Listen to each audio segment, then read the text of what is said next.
Chapter 626. The mutant army came aggressively, but unfortunately, it was destined to be a tragedy. Under the dense net of arrows, cannons, and muskets, no one could successfully charge to the front of the Eastern Army's formation. Even if there were a few masters who were lucky enough to avoid the rain of bullets and come to the front, they would also see the horror of the human wave tactic. The Star Nation players were also fierce. They didn't pee in their pants after a round of cannonballs like the first time. According to them, even if they were to die, they would die on the way to the front. They were true warriors. How many tragic things were left in the short 2,000 meters? The cavalry at the front suffered the most damage and was almost completely wiped out. The players who caught up didn't fear death at all. They launched wave after wave of attacks on the Eastern Army's formation without stopping. Honor, passion, and responsibility could make people overcome the fear of death and become unprecedentedly powerful. Even if their companions fell one after another, the soldiers continued to advance. On the city wall, the professional players couldn't help but cry when they saw their compatriots die one after another. The professional players were mostly girls and were sentimental.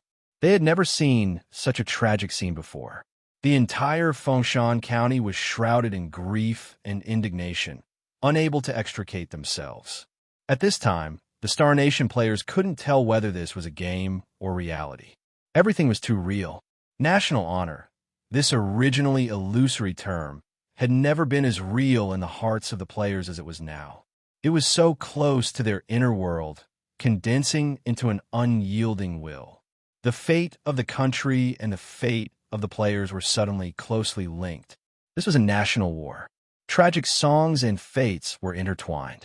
Lion City, Palace. When the will of the Star Nation players slowly condensed in the sky above Fengshan County, a huge snow-white lion in the depths of the palace suddenly opened its eyes. The national war had ushered in another turning point. The war outside Fengshan County was still ongoing. It wouldn't stop because of some people's sentimentality. Death was inevitable. Mercy had never been fated on the battlefield. This was the strangest war zheng he had ever experienced in his life. On the battlefield, cannons roared and arrows rained, but there was rarely a scene of blood flowing like a river. That was because the killed players had already returned to Lion City to be reincarnated the moment they died. When players die, all their equipment will be dropped. Therefore, on the battlefield, weapons, armors, and even mounts were scattered all over the place. At the most savage front lines, there was even a thick layer of armor on the ground, shining resplendently. From this, it could be seen how tragic the battle was. Because there were too many players reincarnating at the same time, Lion City's reincarnation hall was packed to the brim. Countless wandering spirits floated around the reincarnation hall. It was a miserable sight. When batches of newbies walked out of the reincarnation hall, the entire Lion City was shaken. The strength and cruelty of the enemy made the Lion City players realize that it was time for their country to be in danger. For a time, countless players walked toward the teleportation portal without hesitation and rushed to the battlefield. Most of the players who participated in the battle were youths, and they were the most hot-blooded ones. When the news of another defeat at the front lines came, countless middle-aged men and even young men would throw themselves into this battle. The will of the entire country was quickly gathering. The Forum of the Star State was in an uproar. Countless declarations of war completely dominated the entire forum. The battle reports from the front lines were broadcasted live on the forum. Some players were not in Lion City when the war broke out. They were either doing missions in the wild, training in the mountains, or training in mystic realms. When they received the news, they did not hesitate and began to rush back. Those who were closer to Lion City returned to Lion City, while those who were closer to Fengshan County rushed directly to the battlefield. The strength of the entire country was being mobilized. This local war was rapidly evolving into a full-scale war, and the Temasek mercenary group, which had been biding its time, was undoubtedly under great pressure.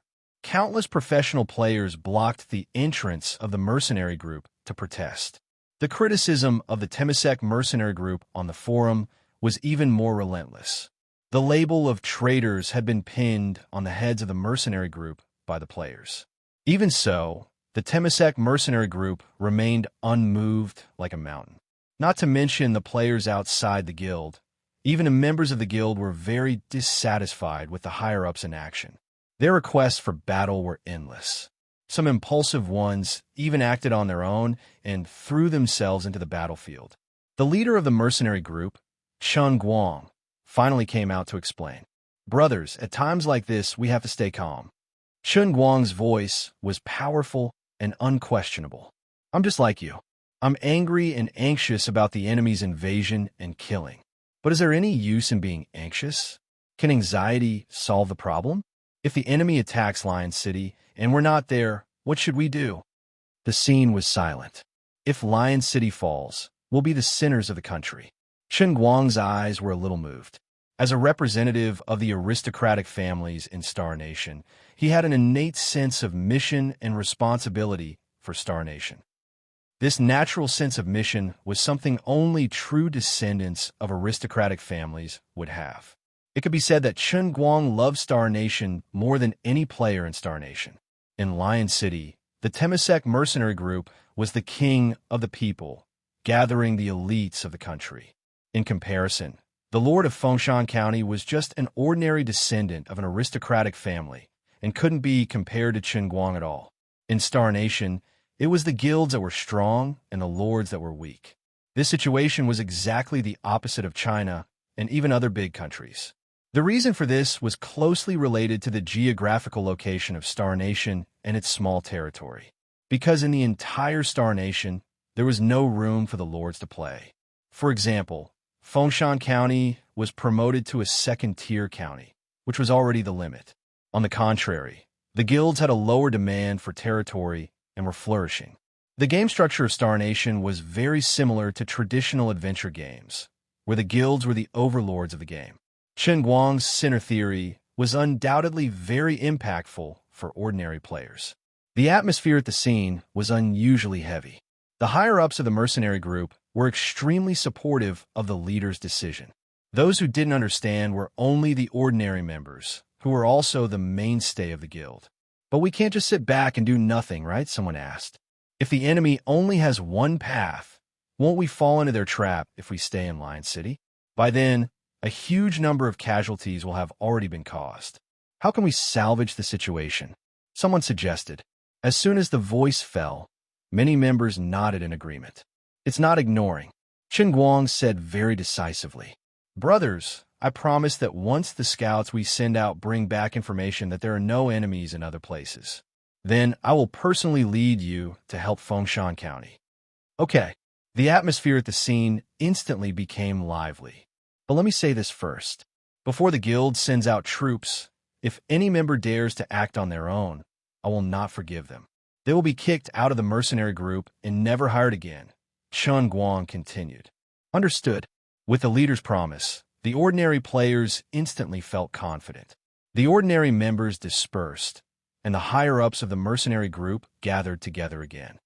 "Leader, do you think we should ask for help from ASEAN?" Someone asked. Asking for help was a taboo topic. Chun Guang's expression was very calm.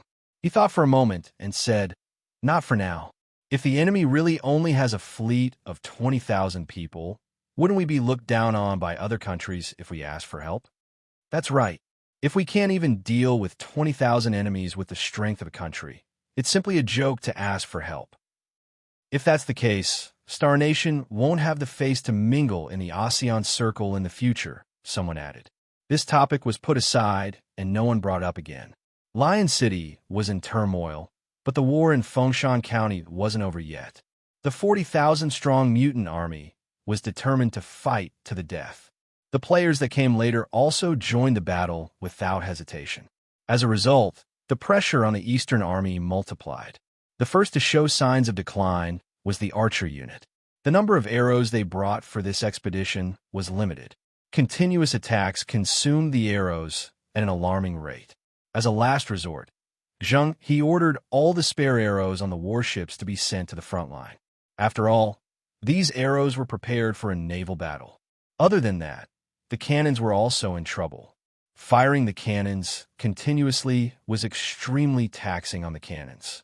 Fortunately, the cannons made in Shanghai City used the new steel developed by the 7th Research Institute. If they were using the steel smelting technology of the Ming Dynasty, the barrels would have exploded. Even so, the barrels were burning hot and couldn't last for too long. When Zheng He received the news, he immediately ordered the 50 cannons to fire in turns to let the cannons rest. Instantly, the firepower of the cannons was reduced by half. Fortunately, the rear of the port was still the territory of the Eastern Army. Zheng He urgently ordered the sailors to transport the remaining cannons to the front line.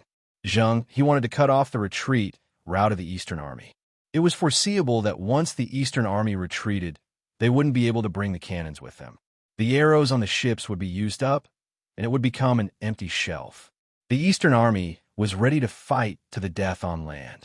The only ones that were still stable were the gunners and the sword and shield soldiers. Even so, in the later stages of the battle, the firepower at the front line weakened.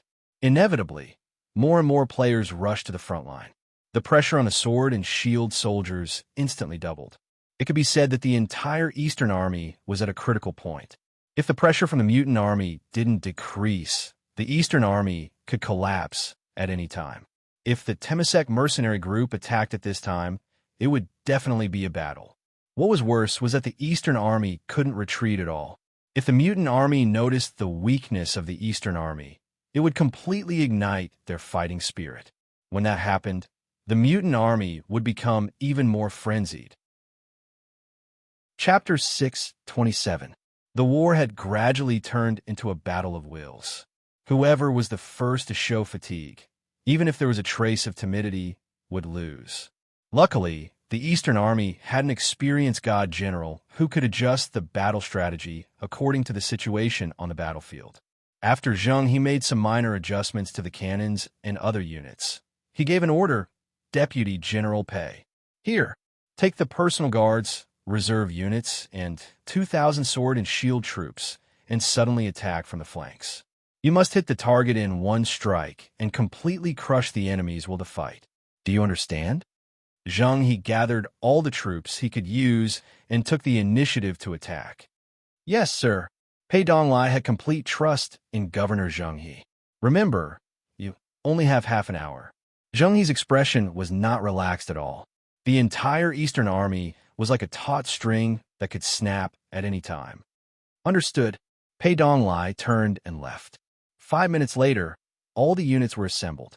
Like two sharp arrows, they suddenly shot out of the formation and stabbed into the flanks of the mutant army from the left and right sides. Because of the limited time, Pei Donglai led the troops and fought fiercely and resolutely. Zheng He, who was in command, commanded the archers, cannons, and gunners to cooperate and cover for the enemy. Facing the sudden attack from the flanks, the mutant army was indeed in chaos. At the end of the day, they were just a group of adventurers. It was basically their first time on the battlefield.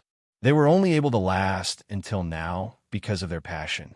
In terms of tactical execution, the mutant army couldn't even compare to a group of new soldiers.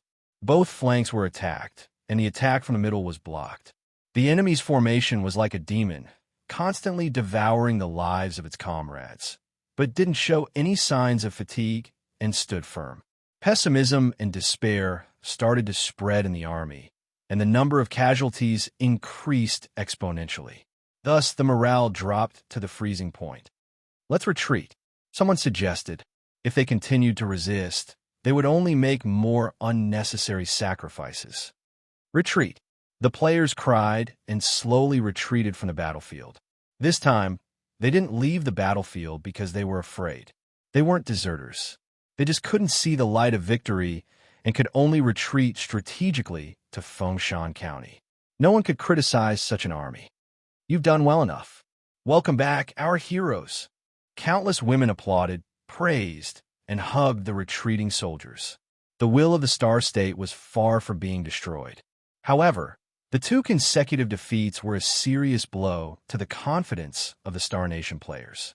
At the end of the war, nearly half of the combat professional players in the Star State were completely buried on the battlefield. Of the 40,000 mutants, less than 10,000 return alive. A solemn and stirring feeling lingered in the sky above Fengshan County, lingering for a long time. As a result, the players' resentment toward the Temasek mercenary group increased. The criticism of the Temasek mercenary group on the forum was even stronger than the criticism of Shanghai City. Fengshan County was filled with anxiety, anger, sadness, and all sorts of other negative emotions. Chen Guang led the elite group of the Temasek mercenary group to Fengshan County with such emotions. The entire city was in an uproar when they heard the news. Temasek mercenary group had sent out all their elites this time. There were 50,000 combat class players and more than 10,000 life class players. This lineup was more than the total number of players from the previous 2 times. There were less than 3,000 reserve troops guarding Lion City. In this way, the rumors would naturally fall apart. No one could blame the Temasek mercenary group anymore. Fengshan County was once again filled with enthusiasm, and the pessimistic mood from before was swept away. As the empire in the hearts of the Star Nation players, the Temasek mercenary group was invincible in the eyes of the Star Nation players. Even the Lord of Fengshan County had to bow before Chen Guang. Without any obstacles, Chen Guang successfully took over the command of the mutant army. However, Chen Guang didn't feel the slightest bit proud. From the Lord of Fengshan County, Chen Guang received a detailed report of the frontline battle. After listening to it, he was completely silent. The strength and tenacity of the enemy had completely exceeded his expectations. Chen Guang climbed up the city wall and looked at the black mass of enemy troops outside the city. His face twitched. In less than an hour, the Eastern Route's position had been completely transformed. The entire position was surrounded in a huge arc. Along the high ground, 100 cannons were lined up, and the cold muzzles of the cannons were terrifying. Most importantly, there were people constantly working on the position, continuing to strengthen the fortress. Chen Guang wasn't an ordinary player, and he wouldn't act impulsively. Rushing out of the city to attack such a position was simply suicide. The huge arc was like a giant mouth that could devour all the enemies. It was as if the enemy had dug a hole and was waiting for the Star Nation players to jump in. Therefore, Chen Guang decided to defend the city and not take the initiative to attack. In this way, the Star Nation would be invincible. Once the enemy supplies ran out, they would naturally collapse. One had to admit that Chen Guang had made a good plan. At noon, the Eastern Route's position. Seeing the enemy retreat, Zheng He's pale face showed a hint of relief. This was a battle of wills. Under his ingenious arrangements, the Eastern Army had won a complete victory. As a result, the Eastern Route got a rare chance to breathe. The hot cannons got a rest, and the new cannons could be placed on the high ground in time. When the battle ended, it was already 2 o'clock in the afternoon. As the winner, Zheng He ordered the sailors to rush to the battlefield and retrieve all the weapons and armor left behind by the mutant army.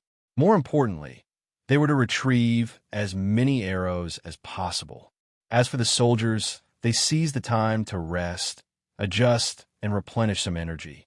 The position destroyed by the mutant army was repaired at an astonishing speed. The Star Nation players on the city wall could only watch as the enemy recovered step by step. When Chen Guang arrived with his troops, everything was already over. Damn it! Some people were filled with hatred, but there was nothing they could do. In fact, the Eastern Route didn't just stop there. Using this opportunity, the Eastern Route led by Zheng He not only successfully built a stronger defense, but also sent troops to the villages outside the city to search for food and supplies. Some of the able-bodied people in the villages were also sent to the battlefield to assist the army. They continued to strengthen the defense, such as digging trenches and making barricades. The entire defense became more and more complete. Some of the able-bodied people were even asked by Zheng He to put on the armor collected from the battlefield and pick up spears to form a servant army. To the farmers, there was no difference between a war between nations and a war between overlords. Their goal was to survive, and they could compromise on anything for survival. After all, they weren't soldiers. Therefore, the formation of the servant army was extremely smooth. However, its combat ability was worrying. It probably couldn't even compare to the mutant army. Naturally, Zheng He didn't expect the servant army to kill the enemy. He had another goal in mind when he formed the servant army. Apart from that, there were also some adventure-type players from Star Nation mixed in with the able-bodied people. These players were either fighting monsters in the wilderness or doing quests in the villages. They were all brought back to the camp by the eastern route. It could be said that they had suffered an unexpected disaster. Among the players, there were both combat and life professions. For the entire afternoon, the eastern route moved between the villages. Just like that, they recruited more than 3,000 laborers, formed a servant army of more than 2,000, and captured more than 200 players. It was a bountiful harvest. Apart from Fengshan County, the entire territory became the Eastern Route's territory. The players in Fengshan County were enraged by the atrocities of the Eastern Army. If it wasn't for Chen Guang, they would have charged out of the city and fought the Eastern Route again. Chen Guang was also furious. Rationally, he knew that the enemy's goal was to lure them out for a decisive battle. However, emotionally, he was still very angry. He couldn't bear to see his Star Nation compatriots, especially the players, being chased into the captive camp and tortured. The hatred between the two sides grew deeper and deeper. The Star Nation players were angry, but Zheng He wasn't having a good time either. Zheng He didn't expect the new mutant army to be so calm. No matter how he tried to provoke them, they didn't make a move and were determined to defend to the end. Zheng He wasn't confident that he could win by attacking Fengshan County. If that was the case, his mission of restraining the mutant army would probably fail. Thinking about how the Marquis was still waiting for news of his victory, Zheng He was extremely worried. Seeing that the sun was setting in the west and the first day was about to end, Zheng He couldn't stay calm anymore. "Commander, I have a plan," Pei Donglai suddenly said, "but it's against the will of the heavens." "Speak," Zheng He said anxiously. "Didn't we capture a group of mutants? I'm thinking if we bring all of them to the front of the camp and execute them one by one, we'll threaten the enemy. We'll execute one person every 10 minutes, Pei Donglai said coldly. "I don't believe that the enemy can keep their cool." Hearing this, Zheng He's face twitched and he was speechless. Fundamentally speaking, Zheng He wasn't a qualified general because he wasn't ruthless enough. In history, Zheng He was a messenger of peace. If the commander was Bai Qi or even Han Xin, they would have accepted Pei Donglai's suggestion without hesitation. But Zheng He couldn't. If it wasn't for the attack on Annan, Ouyang Shua had given Zheng He a vivid lesson on war. Even Zheng He would have a psychological barrier if he were to attack Xing Nation now. But now he had to give the order to execute the prisoners of war one by one. It was really too much. "Let me think about it," Zheng He said with difficulty. "Commander, we can't delay any longer." Pei Donglai looked anxious. "If we delay any longer, it will affect the direction of the entire war. How are we going to explain this to the Marquis?" Pei Donglai's words made Zheng He's heart tremble. After a while, Zheng He said bitterly, "If that's the case, I'll leave this matter to you, General." "Yes, General." Pei Donglai was decisive. Chapter 628. Hundreds of wooden stakes were set up in front of the arc-shaped formation. It was a spectacular sight. On the city wall of Fengshan County, the Star Nation players were surprised. They didn't know what tricks the enemy was going to play. Then, they saw their captive companions being violently dragged out of the captive camp and tied to the stakes one by one. "People above, listen up. If you're a man, leave the city immediately and fight to the death with us. Otherwise, we'll execute all these captives. Don't blame us for being merciless," the soldiers shouted at the top of the city wall at Pei Donglai's signal. The Star Nation players were in an uproar. They were furious. "Bastard," someone cursed. "Butcher." The Star Nation players used all kinds of vulgar words on the East Army. However, they couldn't really leave the city. Chen Guang's authority was hard to be shaken. Moreover, more than 70% of the players in the city were members of the Temasek mercenary group. They didn't dare to disobey Chen Guang's orders. They could only vent their anger by cursing. Pei Donglai's eyes turned cold. He waved his hand at the gunner team that was already ready. "Ready," The captain of the gunner team immediately ordered, "Shoot! Pot! Pot! Pot! Pot!" A series of gunshots rang out. The 10 captives on the far left were all shot dead. The city wall of Fengshan County was silent. The Star Nation players didn't expect the enemy to be so decisive. "People above, listen up. We don't want to waste our breath. Every 10 minutes, a person would be executed. If you're willing to watch, then stay in the city and be cowards."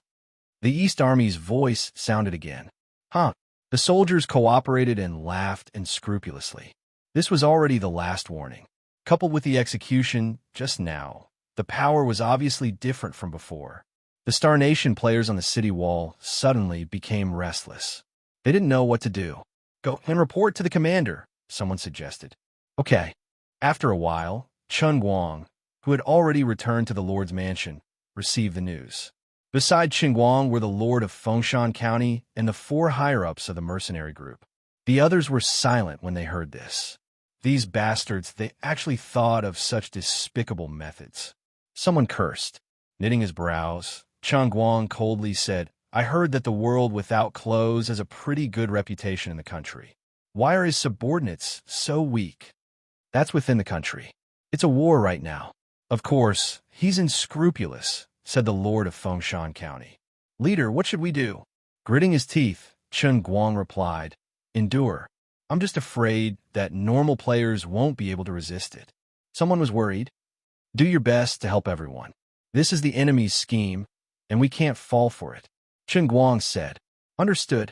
Everyone nodded, but in their hearts, they were not confident. How could such a thing be easily suppressed?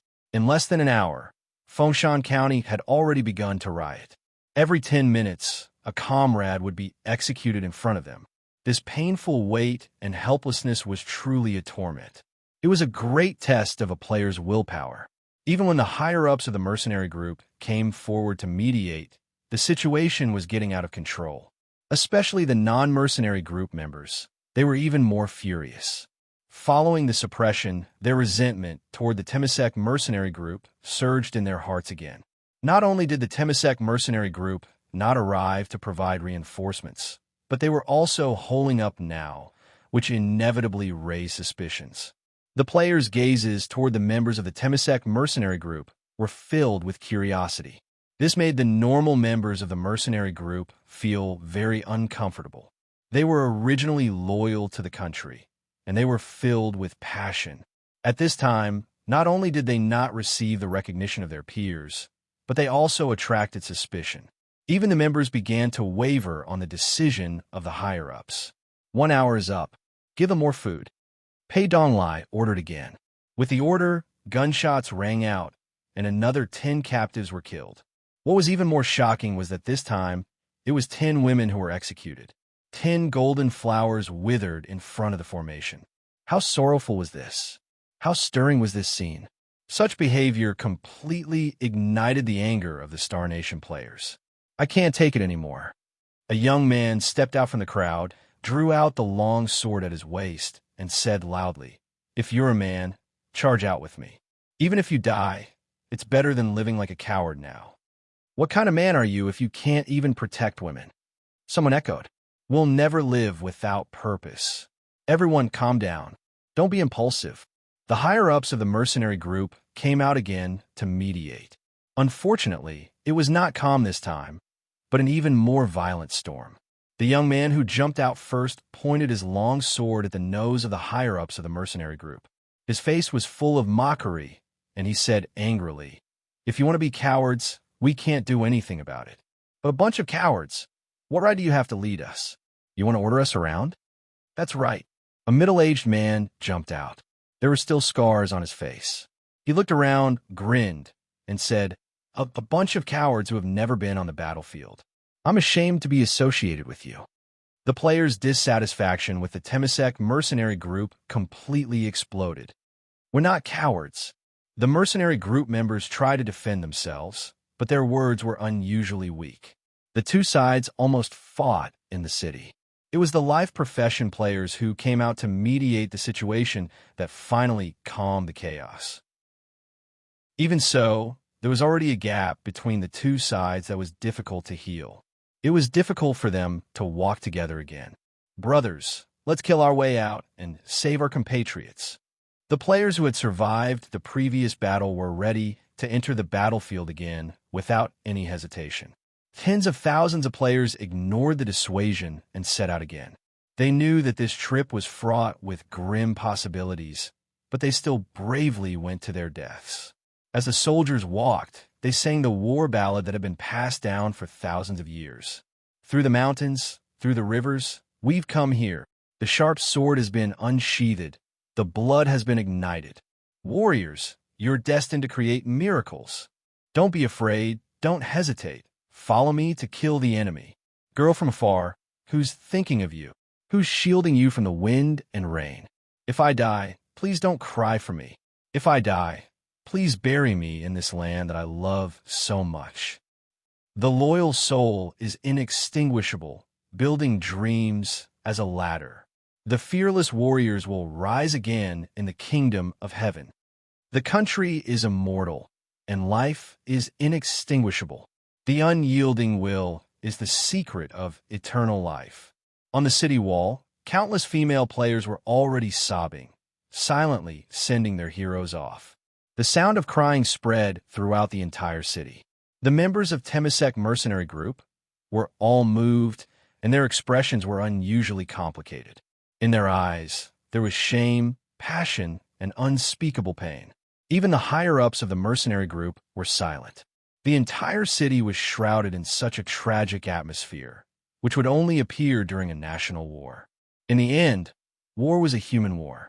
Only when the players realized that everyone in a war was a living life would they truly understand the cruelty and mercilessness of war. A national war was no less than a real war. Respecting the natives was respecting life and also respecting oneself. The army of over 10,000 mutants was undoubtedly tragic. The army of Shanghai City would not be merciful just because of the tragedy of the other side. However, the expression on Governor Zheng He's face was unusually complicated. It was obvious that he had not fully adapted to the cruelty of war. The players of Star Nation, who were tied to the wooden stakes, heard the familiar war song, and tears streamed down their faces. They hysterically shouted toward the opposite side. Brothers, don't come here die. It's not worth it. Brothers, you've done enough. We can die without regrets. Similar words were constantly heard. Through the mountains, through the rivers, we've come here. The sharp sword has been unsheathed. The blood has been ignited. The war song was played over and over again. The mutant army stepped to the beat, facing death calmly, and attacked the front with a rock-solid will. Fire! The archers started the first wave of attack. Fire!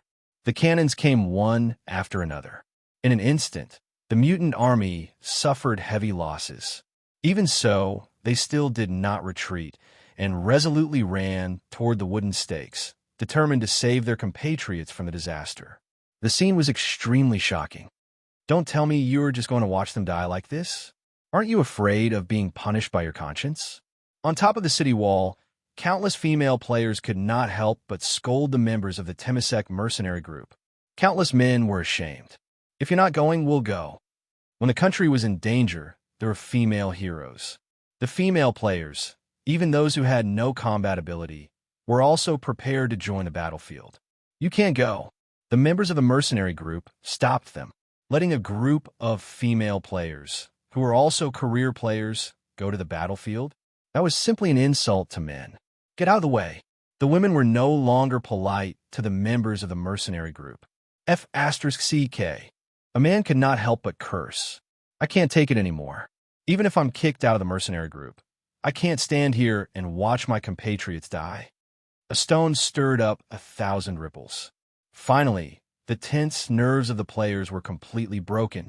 Seeing that someone had taken the lead and broken the shackles, it was like toppling dominoes, causing a tsunami in the city. Countless members of the mercenary group disregarded the dissuasion and resolutely joined the battlefield. In fact, Chun Guang and the others had already lost the restraints on their members. This great war had finally ushered in the most crucial battle. Regardless of the outcome, Zheng He had accomplished the task that he had shouldered. The first round of the war to destroy the nation was successfully completed. In the Lord's residence, Chen Guang's face was pale. Star Nation is finished. Waves of pain flashed in Chen Guang's eyes. Who could understand the pain of not being understood? Chapter 629. The sun was setting again, and the noisy battlefield was quiet again. Courage, tragedy, and passion couldn't really decide the outcome of a war. What decided the outcome of a war was the difference in strength between the two sides, as well as the level of techniques and weapons. No matter which aspect, the mutant army was completely defeated. The curved formation of the Eastern Army was a huge trap. It was as if the Inhuman Army had crawled into a pocket, withstanding the attacks from all directions. In such a perfect formation, the cannons, muskets, and other hot weapons unleashed their greatest power. How could the Inhuman Army not be defeated when they were using cold weapons against firearms? In less than 2 hours, the outcome of the battle was decided. The results of the Eastern Army exceeded everyone's expectations. After this battle, the mutant army of the Star Nation was completely destroyed. In the end, less than 10,000 people escaped Fengshan County through the teleportation formation. As for the captives tied to the wooden stakes, they naturally couldn't escape. The Star Nation players were hot-blooded, but they were too impulsive and suffered a double loss. It was no wonder that Chen Guang was so heartbroken. After the battle, the lively Fengshan County became an empty city. Seeing this, Zheng He ordered the army to attack Fengshan County. They took over Fengshan County effortlessly. In just one day, Fengshan County officially fell. The fall of Fengshan County meant that the national war had entered a full-scale war. Because the Eastern Army had been fighting behind the fortifications, other than losing some ammunition and supplies, the number of casualties didn't exceed 1,000. It was a miracle. This was a great piece of news for the attack on Lion City. Lion City, Royal Palace. The moment Fengshan County fell, the 40,000 Imperial Guards stationed in the Royal Palace finally appeared. They were stationed at the major city gates and walls, taking over the defense of Lion City. The Imperial Guards were wearing fine armor, holding swords and shields. Every single one of them was of high quality. It could be imagined that this was a truly elite division. At the same time, the snow-white lion in the depths of the royal palace was completely awakened. The entire Lion City was completely awakened. The crushing defeat of the third battle caused a huge uproar in the Star Nation. Fear, uneasiness, and confusion were brewing in the players' hearts. Everyone was asking, what should we do? What should the fate of the Star Nation do? No one could answer this question. The appearance of the Imperial Guards only brought a glimmer of hope to the Star Nation players. 3 battles and 3 defeats. This was a very serious setback for the players. The enemy's powerful image had already taken root. Could 40,000 Imperial Guards defend Lion City? The players expressed their doubts. Pessimism spread hopelessly in the city. At that time, Chen Guang, who had fled back to Lion City, stood out bravely and took the initiative to take responsibility. He firmly said, "Brothers and sisters of the Star Nation, we're not at a dead end yet. Leader, what should we do?" A large group of players subconsciously gathered around Chen Guang with fear on their faces, hoping for an answer. Chen Guang found a high platform and jumped up to continue his speech. Fengshan County's defeat wasn't because we weren't strong enough, nor was it because our soldiers weren't brave enough. We have suffered setbacks one after another purely because the enemy is too cunning. They use despicable methods to lure us out of the city to fight. Hearing this, some of the players' faces flashed with shame. At this moment, they finally understood Chen Guang's efforts and the consequences of their impulsiveness. Even so, Chen Guang didn't blame them. Instead, he blamed the enemy's despicable methods. Such a benevolent leader was truly worthy of their loyalty. As long as we are united and hold our ground, Lion City will never fall. Chen Guang passionately said, "Brothers and sisters, please follow me and allow me to lead you to victory. Leader, please give the order. We pledge our lives to follow you." Some soldiers were so emotional that their eyes were moist. "We pledge our lives to follow you." Regardless of whether they were young, middle-aged, old, women, or children, all the players in the square shouted in unison, swearing their loyalty to their leader. Their eyes were filled with tears as they saw the dawn of victory. In an instant, the atmosphere in the entire Lion City heated up. The dispirited morale instantly soared. One had to admit that Chen Guang was indeed a natural leader. In his previous life, someone commented on Chen Guang. His calm mind, outstanding speaking skills, and tactful methods made this Star Nation's leader shine brightly. In his previous life, the Star Nation relied on its strategic position to do well even in the game.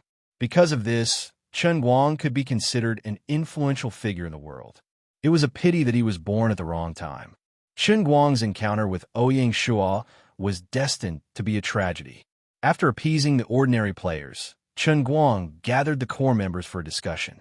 At this moment, Chen Guang's expression suddenly turned grave as he calmly said, "We can't bet the fate of the country on the Imperial Guards." This showed that he wasn't as confident as he was in his speech. "Then what should we do?" "Ask for help. Ask for help from the ASEAN countries," said Chen Guang. Everyone fell into silence. Now isn't the time to care about face. If we lose the war, we'll lose everything. Chen Guang was the same as Ouyang Shuo. He was a utilitarian and would do anything to protect Star Nation. That's the only way. Everyone let out a long sigh. In the end, they still walked on this path of no return. Star Nation was an island country surrounded by the sea. The closest country to Star Nation was Johor in the north. The two countries were separated by the narrow Strait of Johor. Only Johor could send reinforcements in time. The other countries were beyond their reach. Even Johor had to verify the request for help when it received it. After all, a war between countries was an unfamiliar term to the ASEAN countries. After the verification, they had to discuss how to send troops and how many troops to send. With the delays on the road, it would take at least 2 days for reinforcements to arrive in Los Leones. Chen Guang concluded, "Therefore, we have to defend for 2 days. Defend Los Leones to the death." Everyone swore together that Star Nation had no way out. Strait of Johor on Dragon Head. The moment Phoenix County fell, Ouyang Shuo received the system notification. A smile flashed across his lips. Zheng He did not disappoint him. The outcome was even better than he expected. In just this battle, Ouyang Shuo had obtained nearly 100,000 contribution points. How crazy was that? It was from the amount of contribution points that Ouyang Shuo could deduce the outcome of the Eastern Army's battle. Star Nation's combat class players were nearly wiped out. It was to prevent them from nurturing lawless war butchers in the war. According to Gaia's rules, only combat class players could obtain contribution points from killing enemy players during the war. Life profession players would not be counted in the war contribution points. This rule was also effective for the old, weak, women, and children. Therefore, it was impossible for the lords to kill civilians to earn large amounts of contribution points. Even for combat class players, only the first kill would be counted. After reincarnating, even if a newbie was killed again, the contribution points would not be counted again. This rule was to prevent the lords from blocking players at the entrance of the reincarnation hall and repeatedly slaughtering them. Gaia guided wars, but it did not advocate senseless slaughter because it was a violation of human nature. In the study, Ouyang Shuo was extremely excited. He picked up a pen and began issuing military orders. Due to the bountiful harvest of the Eastern Army, the entire battle plan needed to be adjusted. According to the plan, Ouyang Shuo was supposed to lead his personal guards to sweep the peripheral islands. Under the current situation, it was meaningless to sweep the peripheral islands. If he was right, the players on the peripheral islands had already gathered in Los Leones. Therefore, Ouyang Shuo would personally rush to Los Leones the next morning. Of course, the Central Army was still under the command of Fireworks Demon. Ouyang Shuo did not intend to interfere. The Central Army would launch an attack on Los Leones the next morning. They would first sweep the periphery of Los Leones. The Eastern Army rested for a night and would immediately set off to meet up with the Central Army at Star Island Harbor. The final battle would be tomorrow, April 22nd, the second day of the National War. The sky was just beginning to brighten. The Central Army, led by Fireworks Demon, had already arrived at Star Island Harbor. The flames of war were ignited once again. Compared to the Eastern Army, the Central Army's mission was even more arduous. They needed to attack Los Leones, and they only had 2 days at most. Attacking a monarch city with just 20,000 sailors? It was hard to believe. It was just that they did not know what tricks Fireworks Demon had prepared. Compared to Fengshan County, Los Leones was not only grander, but its walls were also taller. Another special feature was that the city was connected to Star Island Harbor by intersecting waterways. There were 3 waterways in Los Leones that were connected to Star Island Harbor. Because the game map was 10 times larger, each waterway was more than 50 meters wide. The widest one was even more than 200 meters wide. In his previous life, countless merchant ships had entered Los Leones through the waterways, contributing to the prosperity of Los Leones. These waterways were the opportunity that Fireworks Demon had seized. Just like the battle in Fengshan County, the key to the Central Army's victory was how to maximize the use of firearms, especially cannons. It would be a waste if they were only used to blast open the city gates. Zheng He's strategy was to set up cannons outside the city to lure the enemy into a trap. The Central Army, led by Fireworks Demon, obviously could not do the same. No matter how hot-blooded the Interstellar players were, they would not fall at the same place 4 times. Moreover, the main force defending the city this time was the Royal Guards. Their duty was to protect Los Leones, so they could not leave the city to fight. The Central Army's arrival at Star Island Harbor made Chen Guang and the others on the city walls serious. Everyone knew that the fleet in Fengshan County, no matter how powerful, couldn't move from Fengshan County to Star Island Harbor overnight. The only explanation was that it was a hidden force of the enemy. Chen Guang's heart sank. Chapter 630. The Central Army's occupation of Xingzhou Port was effortless because there was no navy in the entire port. The fishing boats and other ships had long since stopped operating when the war began. The usually bustling port was abnormally deserted. After some adjustments, the Central Army officially launched their attack on Lion City. Smoke and fire strategy was to drive the warship through the river and into the city wall of Lion City. The cannons of the Ming Dynasty could only be fired horizontally, but with the entire warship as a base, it was enough to attack the Imperial Guards on the city walls. On the contrary, the Imperial Guards' arrows had little effect on the warships. In less than an hour of battle, the Imperial Guards had suffered losses. The Star Nation players who were watching the battle from the city wall gritted their teeth in anger when they saw that the enemy was using the cannons again. Fortunately, the strategy of the Imperial Guards was very flexible. They would not gather on the city walls and act like a living rake. The Imperial Guards on the southern wall immediately retreated when they saw that they were unable to form an effective attack on the enemy. Obviously, the Imperial Guards were ready to fight in the city. One had to admit that the Imperial Guards' move was brilliant. The Central Army, who had successfully passed through the river and entered Lion City, could not help but be dumbfounded as they looked at the crisscrossing streets and alleys of the city. "General, where should we fire?" A soldier ran over in a daze. "Charge straight into the palace," the firework freak ordered.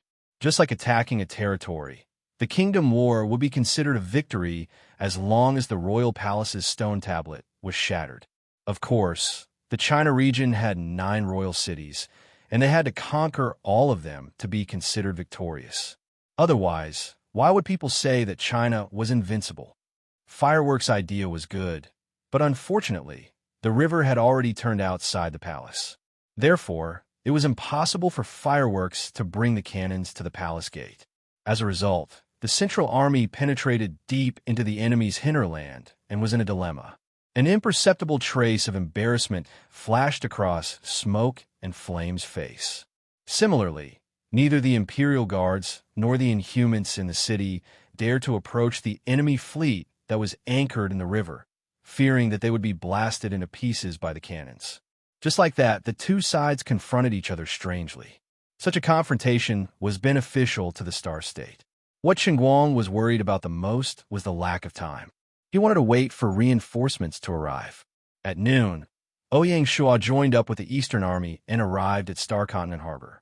Marquis, the Center Army seems to be in trouble. What should we do? Zheng Yi asked. Ouyang Shua nodded and spoke indifferently. Attack by force. The Kingdom War had progressed to this point, and it was time to see the true results. Schemes were just supplementary methods and couldn't be completely relied on. Understood. Zheng He nodded.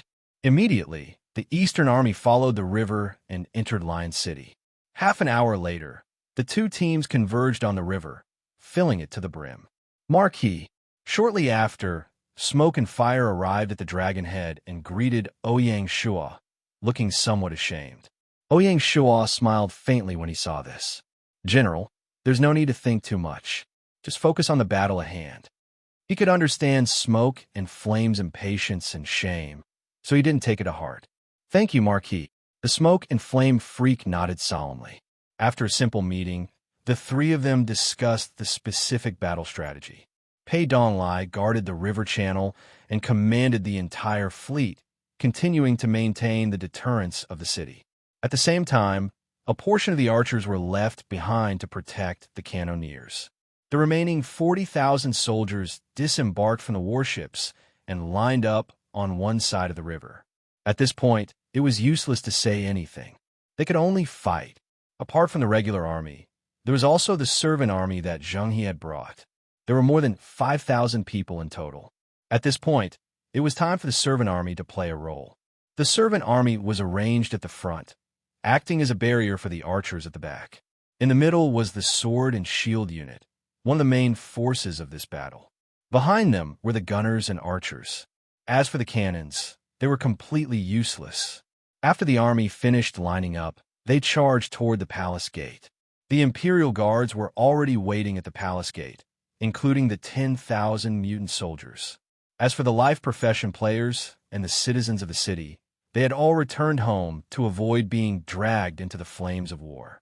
For the army of Shanghai City, it was a tough battle with 40,000 archers, mainly against 50,000 elites.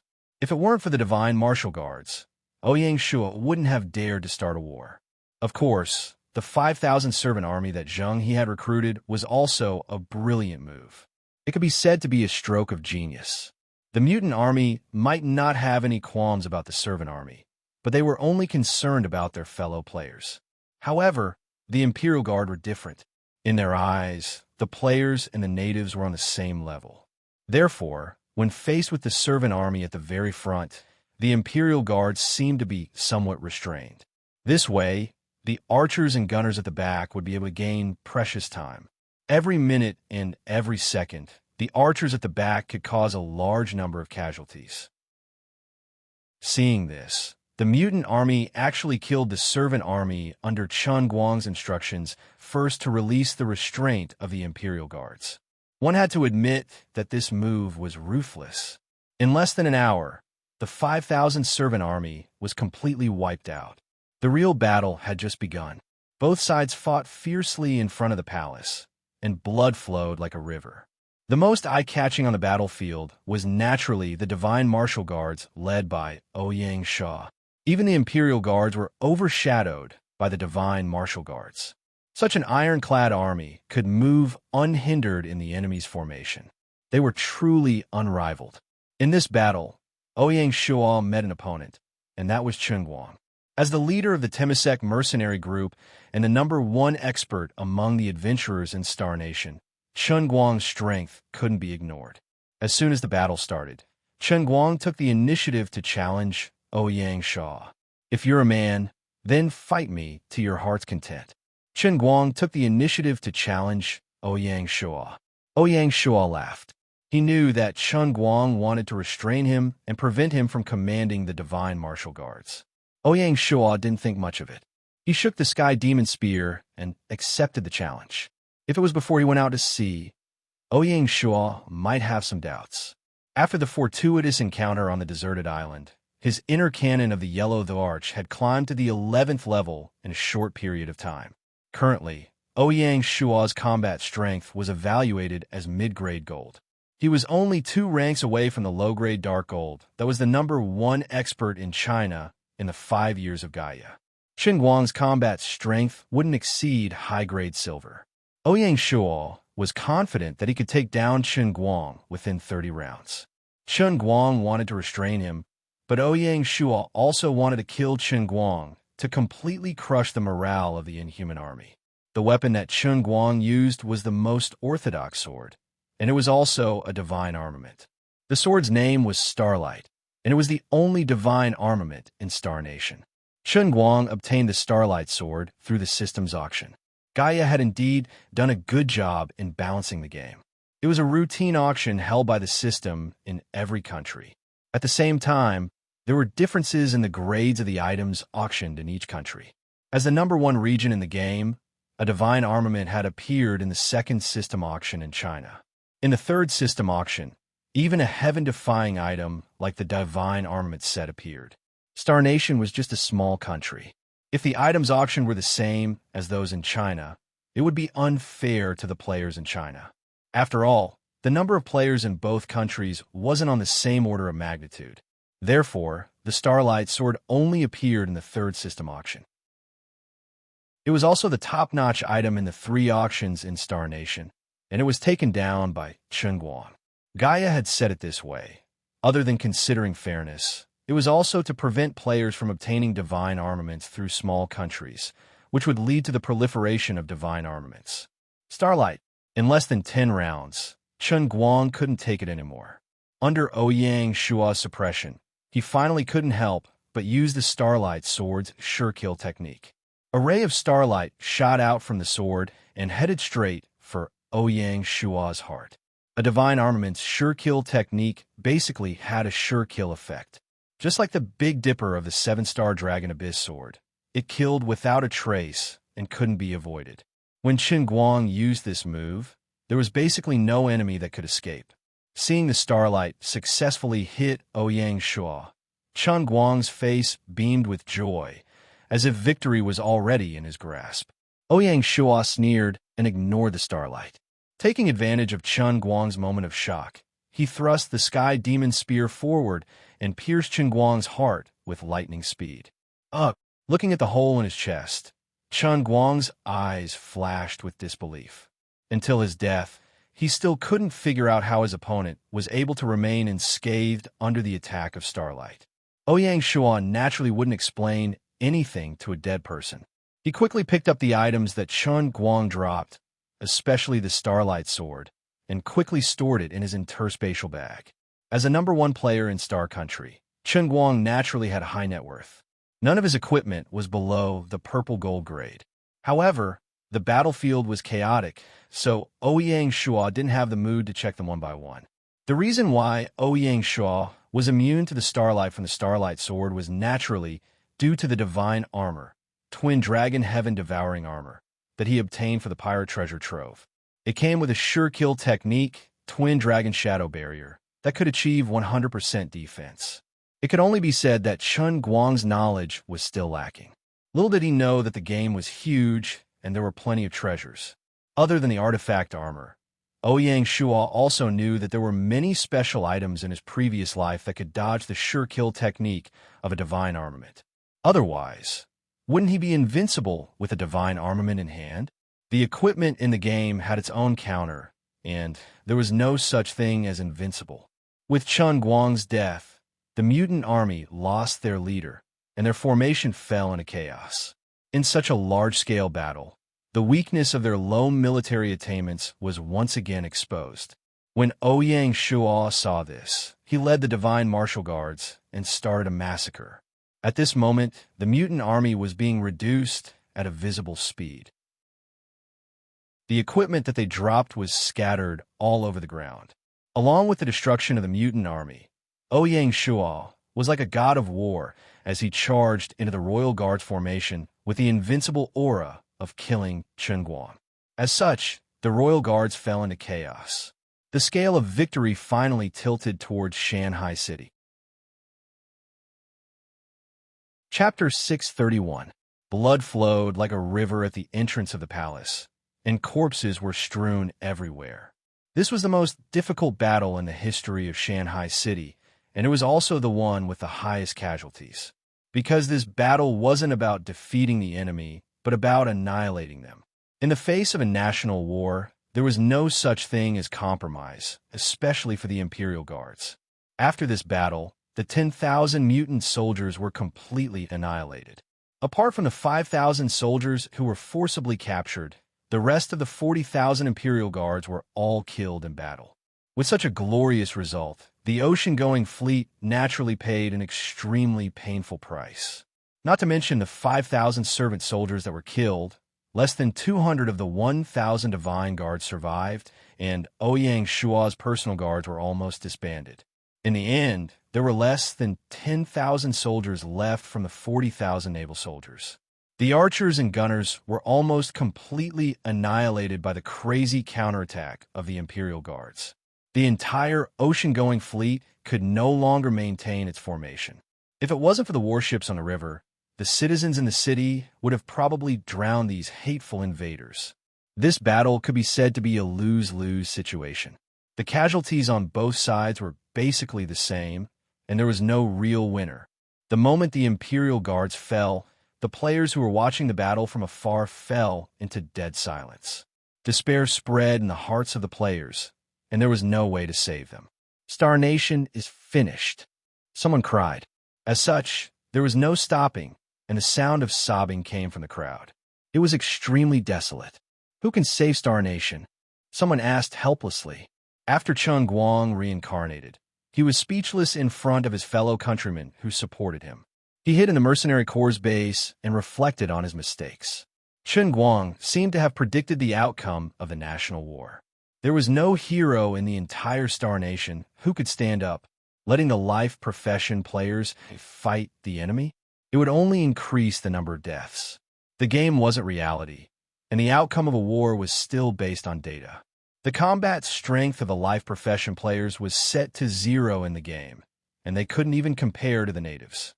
Even if there were only 10,000 soldiers left in the Shanghai City Army, it was enough to crush these life profession players. Some people were in despair, and there were naturally others who felt lucky. We finally made it. Ouyang Shua looked at the corpses all over the ground with lingering fear. There were a few times when the Imperial Guards broke through the interception of the Divine Guards and Saber and Shield soldiers and charged into the archers' camp to massacre them.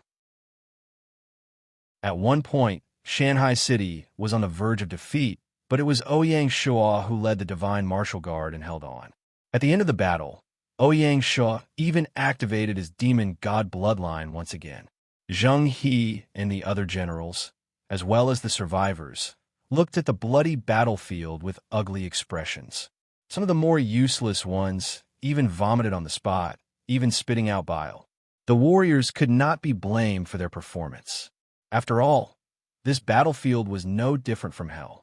Although it was disgusting, the battlefield still had to be cleaned up.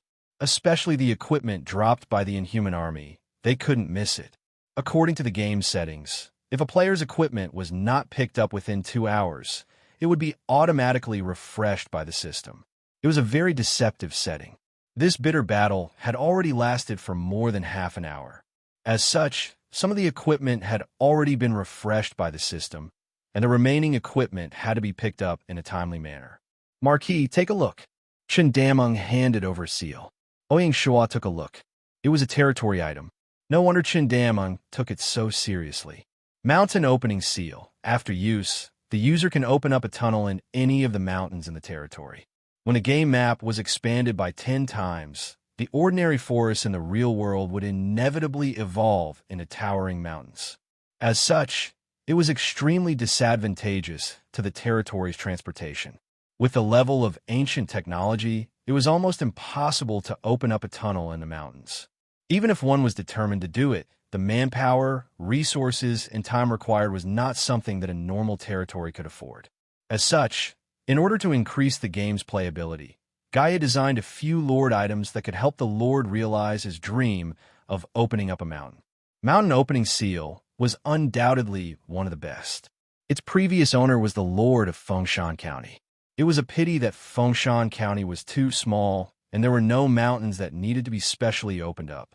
After the lord of Fengshan County died, it became a boon for Ouyang Shua.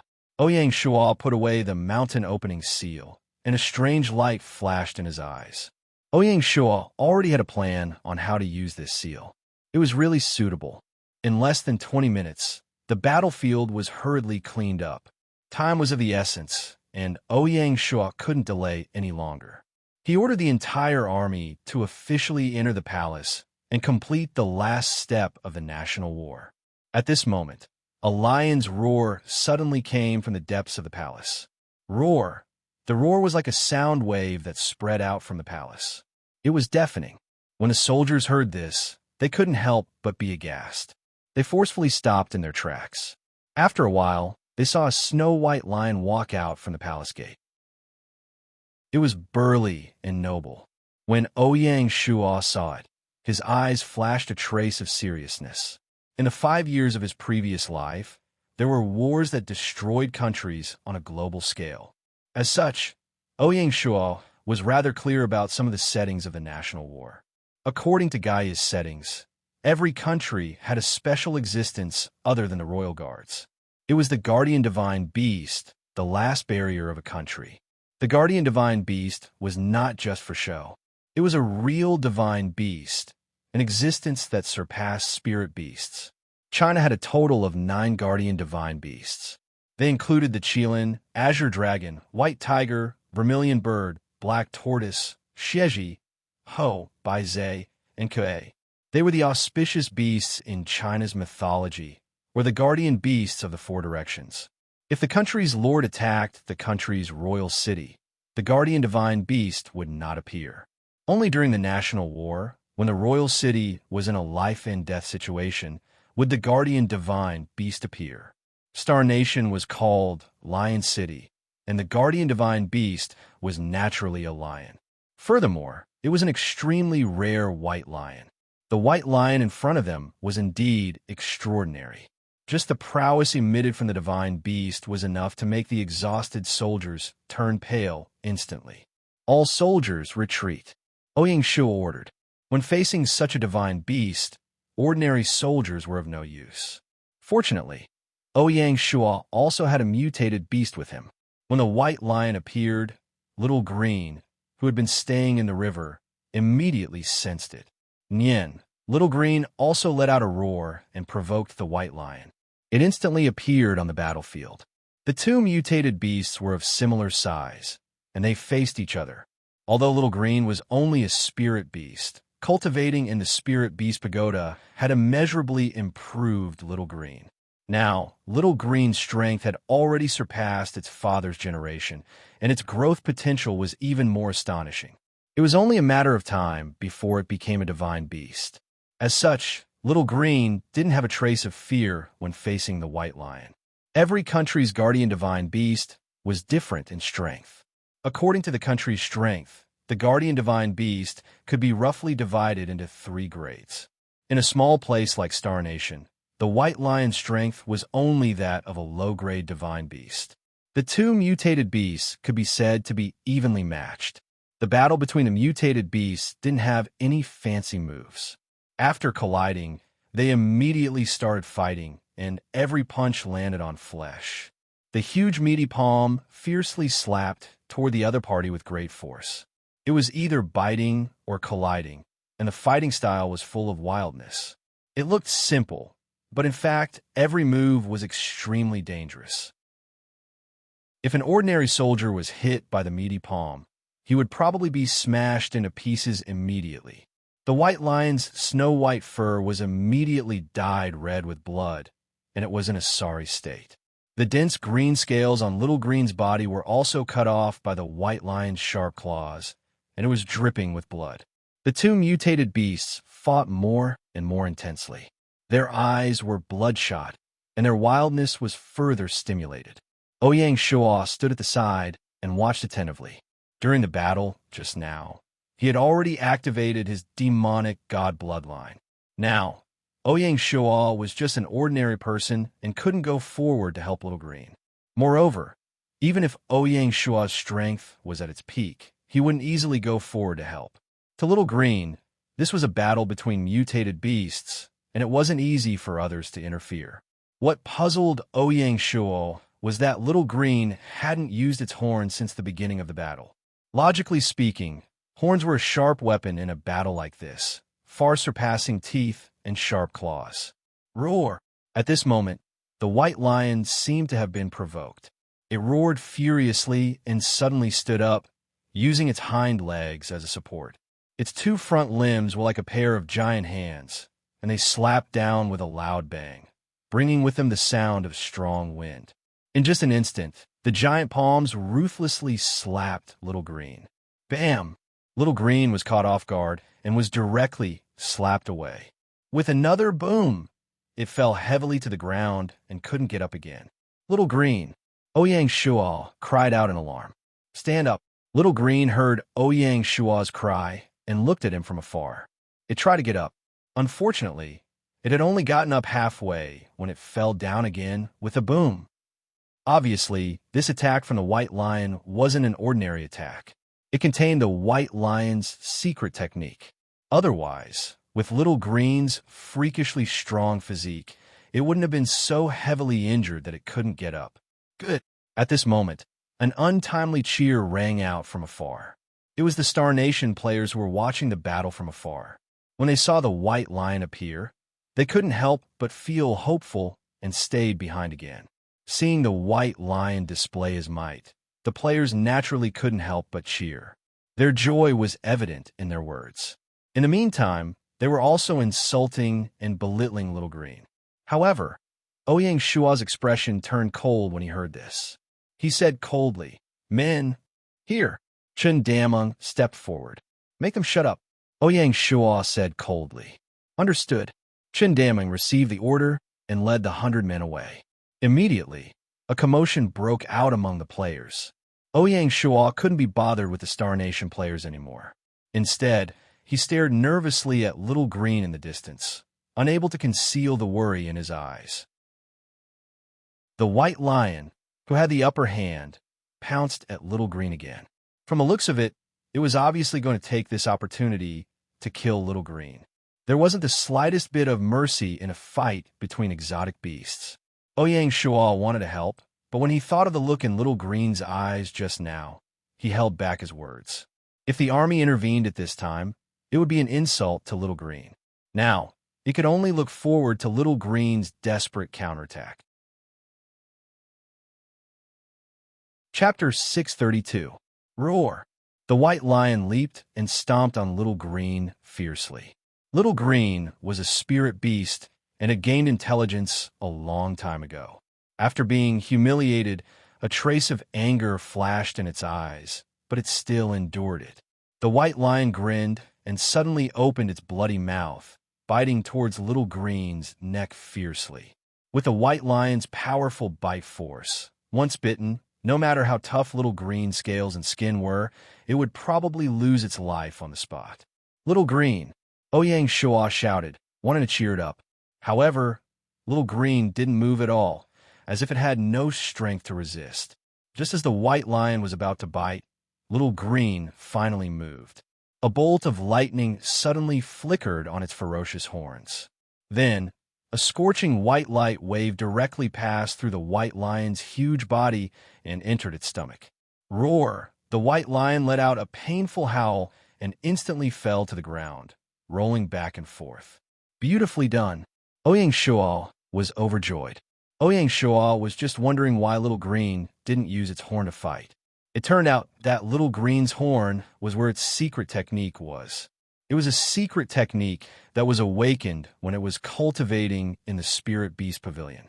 Looking at the intensity of the light wave, if it only hit the white lion's body, it would only cause superficial wounds. It was precisely because of this that Little Qing took the risk to attack. Finally, she pushed herself to the brink of death and came back to life, completing a beautiful counterattack. The light wave shot into the white lion's stomach, and the destructive power was too great. Its internal organs were all burnt. If it wasn't for the strong recovery ability of divine beasts, the white lion would have died. Little Green stood up shakily and walked to the white lion. Bam!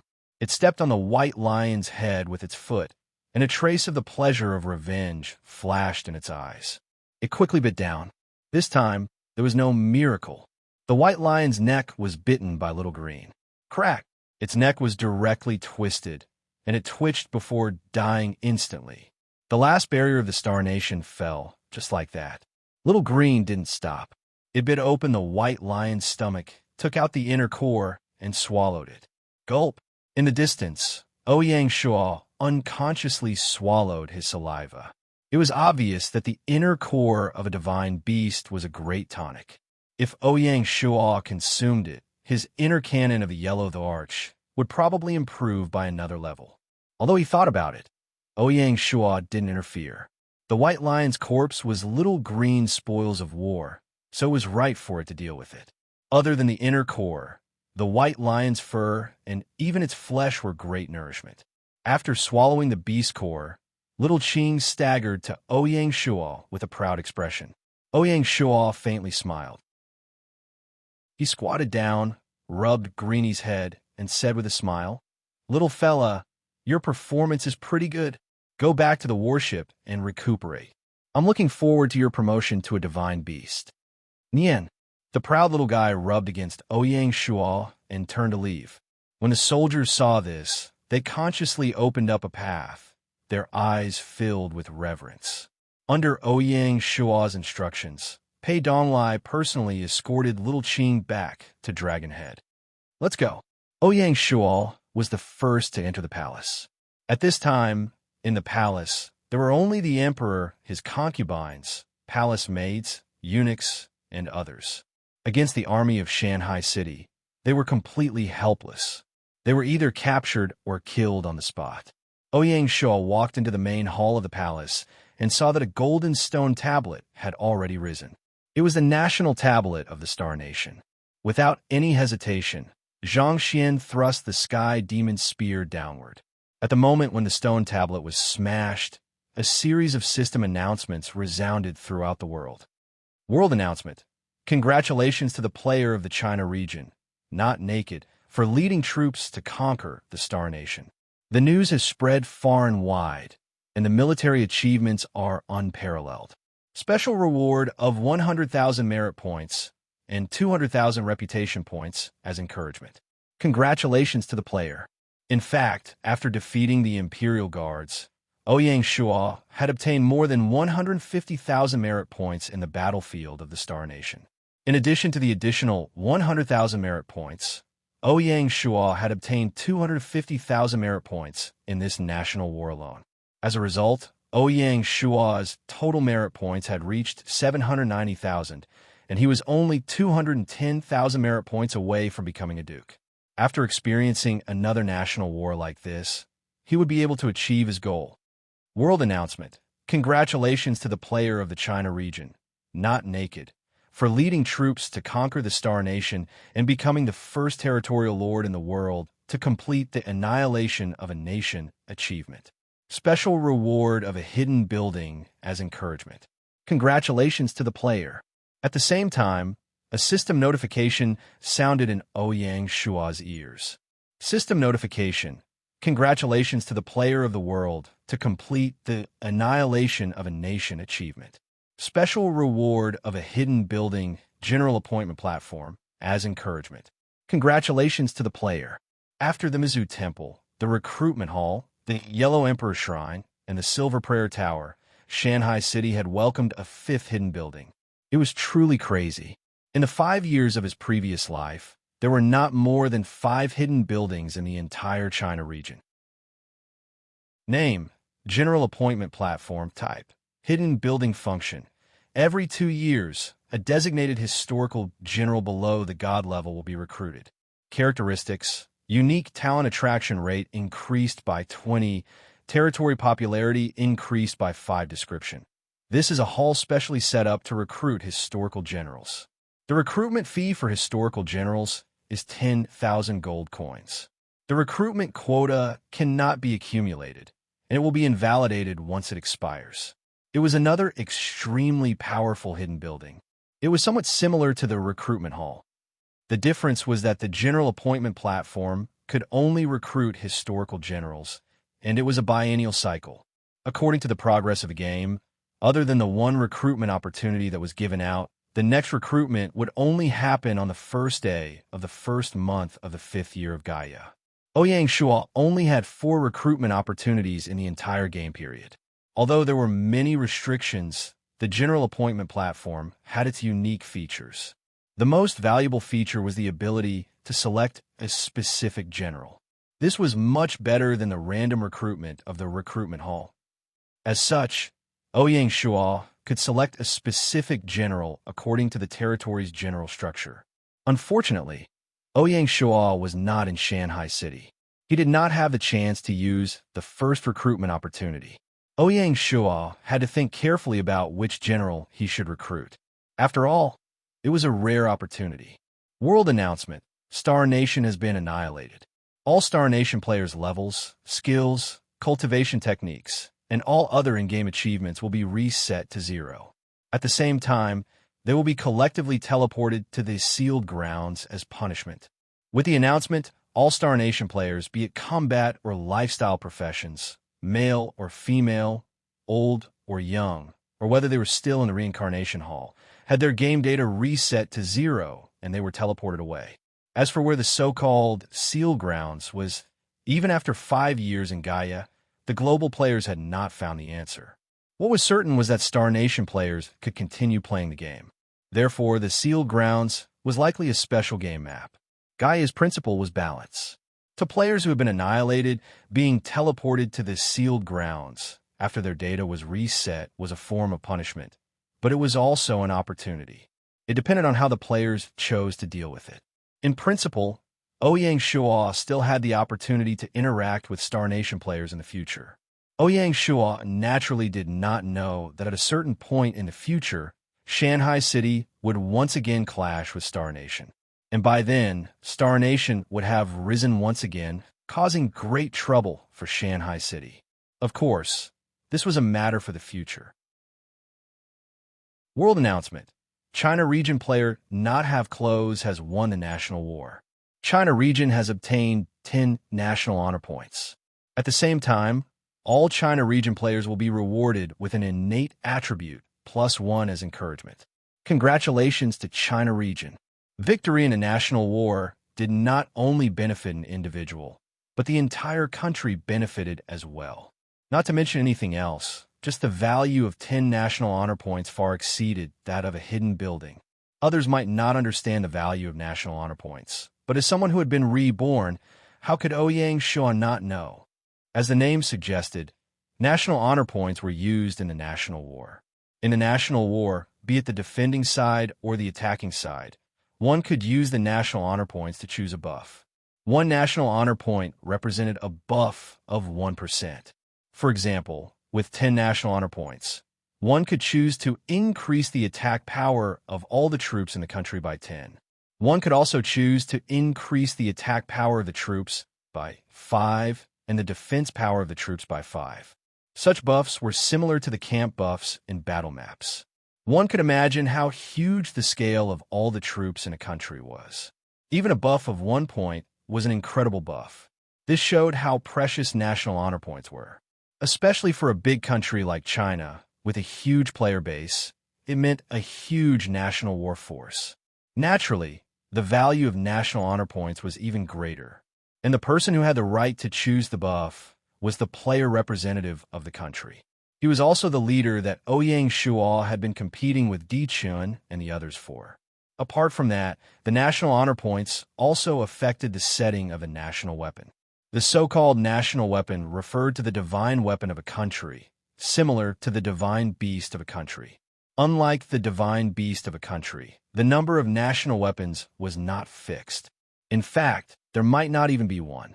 According to the setting, every time the national honor points exceeded 30 points, a national weapon would be automatically created in the country. As for the owner of the national weapon, it would be up to the local players to fight for it. If national honor points were said to be a collective benefit, then the innate attributes rewarded to every player would be the best gift to an individual player. Everyone knew how precious innate attributes were. Even a top-notch mental cultivation technique, like the inner canon of the yellow arch, couldn't achieve the effect of an innate attribute +1 with every increase in level. To the players in the China server, this was the best gift. As a result, the local players would naturally be grateful to Ouyang Shuo, the national war hero. This would increase Ouyang Shuo's status and prestige in the country. From the various rewards, it was not difficult to see that Gaia was supportive of the national war. The winner of the national war was a true hero, while the loser was destined to be a pillar of shame. Chapter 633. The world announcement came one after another, and the whole world was in an uproar. Ouyang Shuo and his Shanghai city had once again shocked the whole world in such a simple and violent way. The world's #1 lord was truly worthy of his name. In the China region, the moment the global announcement rang out, the players in the Chinese server were first shocked and astonished. Then, they felt a sense of pride in their country, as if they were truly proud of their country. The forums were filled with jubilation, as if it was a festival, and all the major media outlets were scrambling to report the good news. Some players were still not satisfied with the posts on the forums, and they spontaneously held celebrations in the various king cities.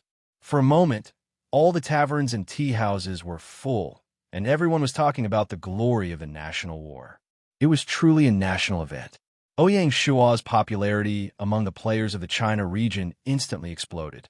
Even the favorability of the players of Shanghai City skyrocketed. Because of this, the Bank of the Four Seas' true path to glory was opened. As the saying went, love the house, love the crow. As the link between Shanghai City and the players, the Bank of the Four Seas naturally welcomed another round of popularity. Depositing money in the Bank of the Four Seas became popular and correct. On that day, the Bank of the Four Seas absorbed 10 million gold coins, making everyone envious. The Bank of the Four Seas' position as the #1 bank in the China region was completely established. No matter what tricks the Huitong Bank played, they would be defeated in the face of such a great power. It was like this: a flower planted intentionally does not bloom, but a willow planted unintentionally grows. When the big shots of the country received the news, they all had different expressions.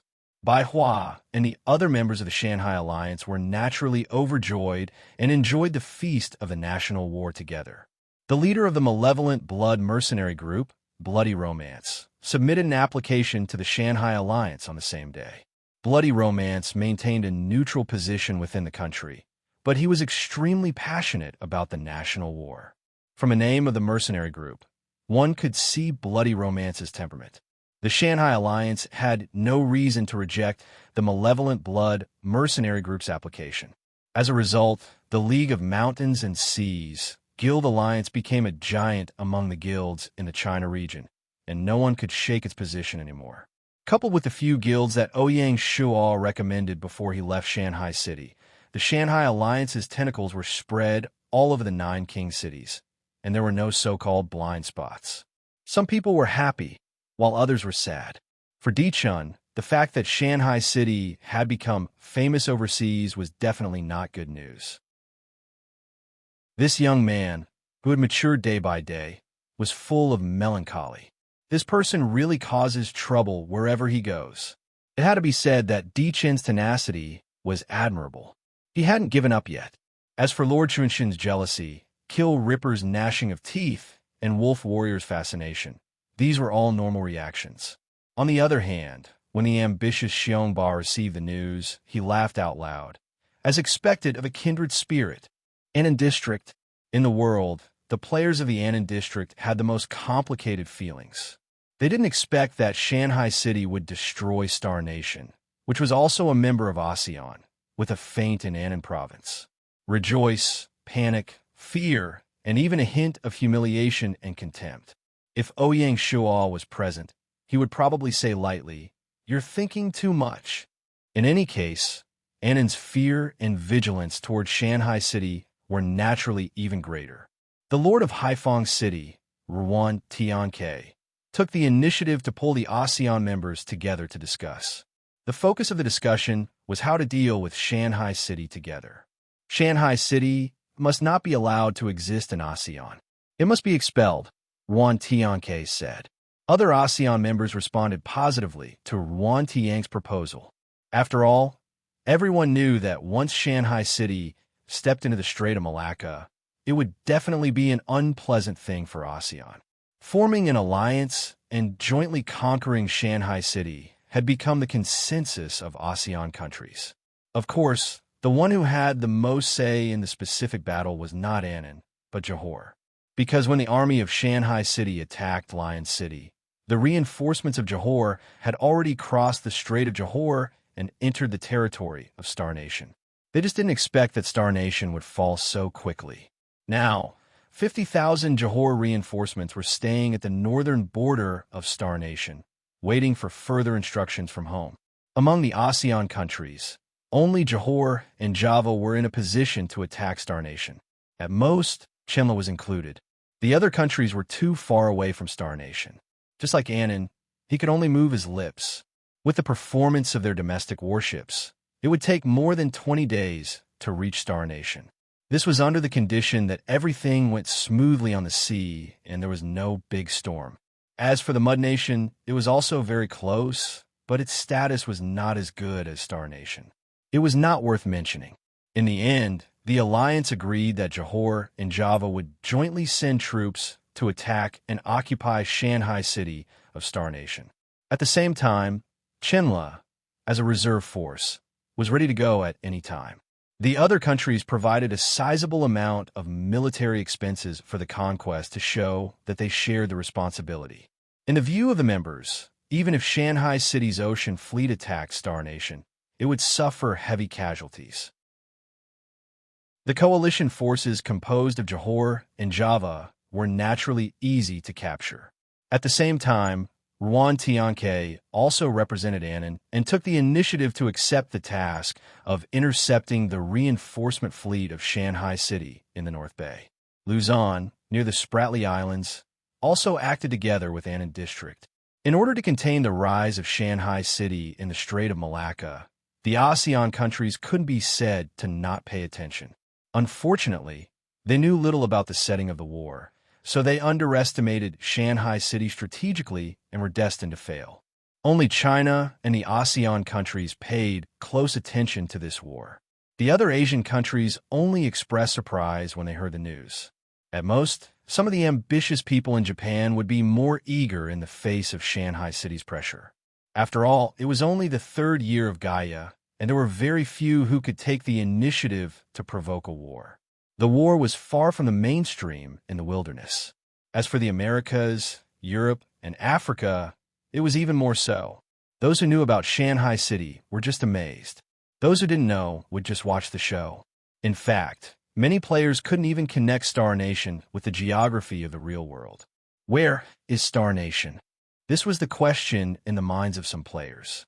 Even if a large-scale war broke out in the future, it would be extremely rare to see a war that crossed continents. Therefore, there was a possibility of cooperation between the lords of different continents, in addition to fighting for some reputation. Of course, no matter what, Shanghai City could be considered to have made a big appearance on a global scale. It was unknown whether it was good or bad for Shanghai City's ocean fleet. After all, no country wanted to deal with a fleet that was too aggressive. Star Nation, Palace. Ouyang Shua didn't have time to care about the clamor of the outside world. He seized the time to deal with the post-war affairs. A series of system notifications rang in his ears, guiding him to complete the post-war arrangements. System notification. Congratulations to player who says that has nothing to wear for leading troops to conquer Star Nation. Please choose how to deal with Star Nation. Destroy, occupy, or transfer. What do you mean by destroy? Ouyang Shua only knew that the bandit camps could be destroyed to recover building materials and blueprints. The problem was, this was a country. Could it be destroyed? System notification. Once a fallen country is destroyed, it will become a wilderness without a master. The cities in the country will disappear, the bandits will run rampant, and the people will become refugees again. it will become a lawless zone. Ouyang Shua sweated. How much hatred did one have for a country to choose the option destroy? It was a classic case of harming others without benefiting oneself. I choose to occupy. System notification. Congratulations to player who says that has nothing to wear for occupying Star Nation. Star Nation is officially under the rule of Shanghai territory. Player can replan Star Nation. Do you want to rename it? Name it Star State County. Ouyang Shua had long made up his mind to turn Star Nation into a county under his territory. The newly established Star State County was the smallest among all the counties in the territory. It wasn't even comparable to a prefecture. Even so, due to its unique strategic location, Star State County would play an extremely important role in the territory in the future. System notification. Star State County has been successfully named. Do you want to rename Lion City and Fengshan County? No. Changing the county's name was only to facilitate the territory's management. It was also a way to draw a clear line with Star Nation. As for the city's names, they could continue to be used. Changing it with great fanfare would make them seem petty. System notification. Star State County's planning is complete. The main city, Lion City, will be officially opened with the International Teleportation Array. Friendly reminder. Lion City's International Teleportation Array can only be connected to the teleportation array in the territory. It cannot be directly connected to the teleportation array in the Royal City of China or other territories. The only use of the International Teleportation Array was probably to charge an additional teleportation fee. Of course, for the people in Shanghai City, there was no such concern. Ouyang Shua smiled when he heard this. He had the confidence to completely conquer Star State County. His biggest trump card was Gaia's setting of the International Teleportation Array. With this teleportation array, be it the army of Shanghai City or the adventure players of the China region, they could directly teleport to Star State County through the teleportation array in Shanghai City, Cliff State City, or even Jinhai City. With this, Star State County could be as stable as Mount Tai. Otherwise, how could they deal with the provocations of the ASEAN countries with their crippled fleet? Star Nation was the first country to be destroyed. The other players didn't know this setting at all. They still thought that the occupation of Star Nation was like an occupied territory, and the teleportation array would be rendered useless.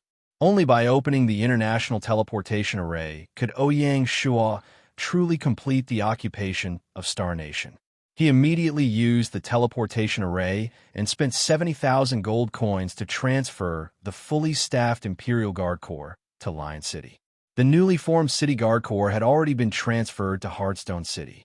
The only military force in Shanghai City was the Imperial Guard Corps. When the Imperial Guard Corps arrived at Lion City, Shanghai City became a defenseless city. Even so, no one dared to attack Shanghai City. Chapter 634. Huizubing led the Imperial Guards in Lion City and took over the defense of Star State County. Ouyang Shua did not interfere with the specific defense and military operations. With Huizubing's ability, he would naturally take care of it. 1,000 divine guards arrived with the Imperial Guards. Under Zheng He's command, the ocean-going fleet returned to Star State Harbor that afternoon and began patrolling the surrounding waters. At the same time, the two formations of the North Sea Bay Fleet were already on their way to Shanghai City and would be teleported to Lion City soon. They replenished the Divine Guards and the Navy.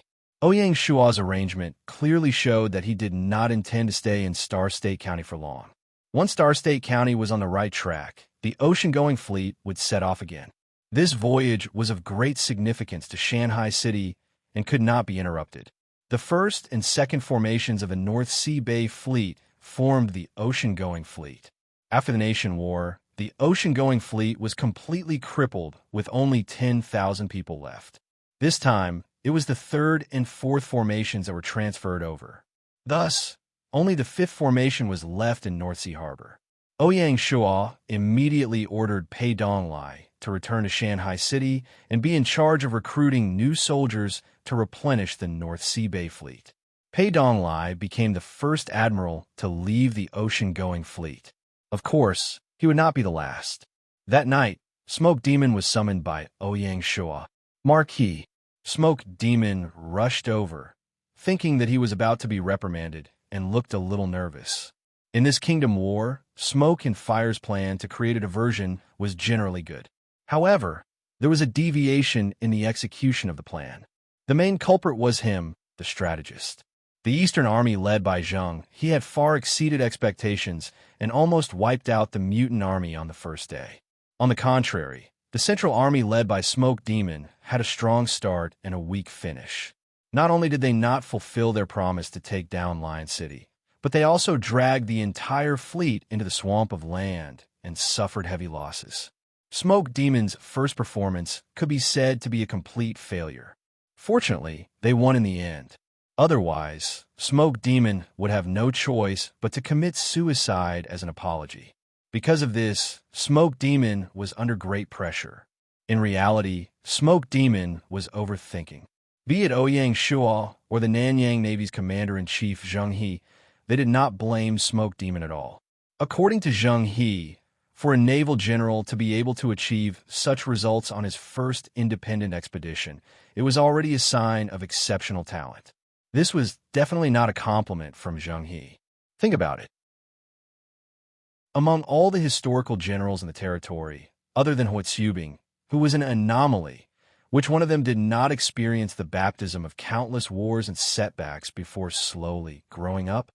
Even Huitzubing had been personally trained by Emperor Wu of Han for several years before he led an army for the first time. As a result, there were no truly talented generals in the army who were self-taught. Not to mention historical generals, even native generals like Pei Donglai had rich battle experience. On the other hand, Smoke and Fire had relied on his own talent to climb through the ranks of the Navy. At the very most, Fireworks' evildoer had been in the Navy for less than a year. It had only been a year, yet he had such boldness and insight. What more could he ask for? Wasn't this the reason why Ouyang Shua valued Yan Ho's monstrous talent the most? As a result, this national war was undoubtedly an excellent baptism for Fireworks' evildoer. Ouyang Shua hoped to see this general grow and transform in the baptism of war instead of sinking into depression. Star State County is surrounded by the sea on all sides. If we want to defend it, this Marquis believes that it is imperative to build a powerful navy. Ouyang Shua gently glanced at the Smoke and Fire Demon and asked with a smile, "What do you think?" Smoke and Fire evildoer was obviously stunned. The Marquis's words were completely different from what he had imagined. Fortunately, Smoke and Fire evildoer had excellent mental fortitude. Otherwise, he wouldn't have dared to attack the enemy's base on his first expedition. After thinking for a moment, Smoke and Fire evildoer replied, "This general thinks so too. The strategic position of the Strait of Malacca is so important. Without the protection of a powerful navy, there is no way to talk about maritime trade." Ouyang Shua nodded and smiled when he heard this. Smoke and Fire evildoer's advantage as a player was immediately shown. Obviously, he had already seen through Ouyang Shua's true strategic purpose of taking down the Star Nation, and was using this as a starting point to analyze the problem. Even Zheng, he did not have this kind of strategic thinking at the moment. This made Ouyang Shua even more determined. He said calmly, "You're right. I've discussed it with Governor Zheng. We're going to build a fourth fleet under the Nanyang Navy and station it in Star State County. The name of the fleet will be the Star State Fleet." The Marquis is wise. Smoke and Fire evildoer's heart skipped a beat. His intuition told him that the Marquis had called him to discuss the establishment of the Star State Fleet. As expected, Ouyang Shua continued. The third and fourth formations of the North Sea Bay Fleet have already been teleported to Lion City. The new ocean-going fleet will be reduced to one formation with 10,000 old soldiers as the core. The remaining 30,000 soldiers will be the skeleton of the Star State Fleet. The reduction of the ocean-going fleet was part of Zheng He's great voyage plan. It wasn't an impromptu decision. After the fleet left the Strait of Malacca, it would be even more difficult to obtain supplies. The fleet that had always been too large would definitely not be able to reach the English Channel at the moment. In addition, a large number of technicians will be teleported to Lion City tomorrow. They will be in charge of building a large shipyard and supporting steel mills in the Star State harbor. That way, we'll have soldiers and warships. The entire Star State fleet only lacks a commander. Governor Zheng has recommended you to me. Are you confident?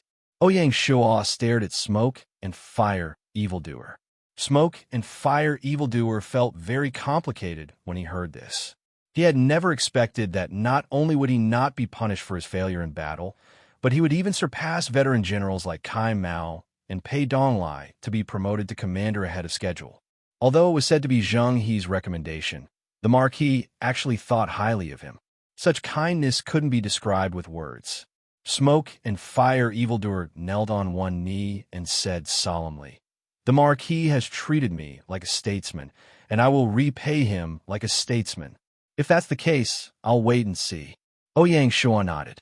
In the history of the Shanghai City Navy, the most legendary and peerless general had taken a crucial step and thus began his magnificent and legendary life.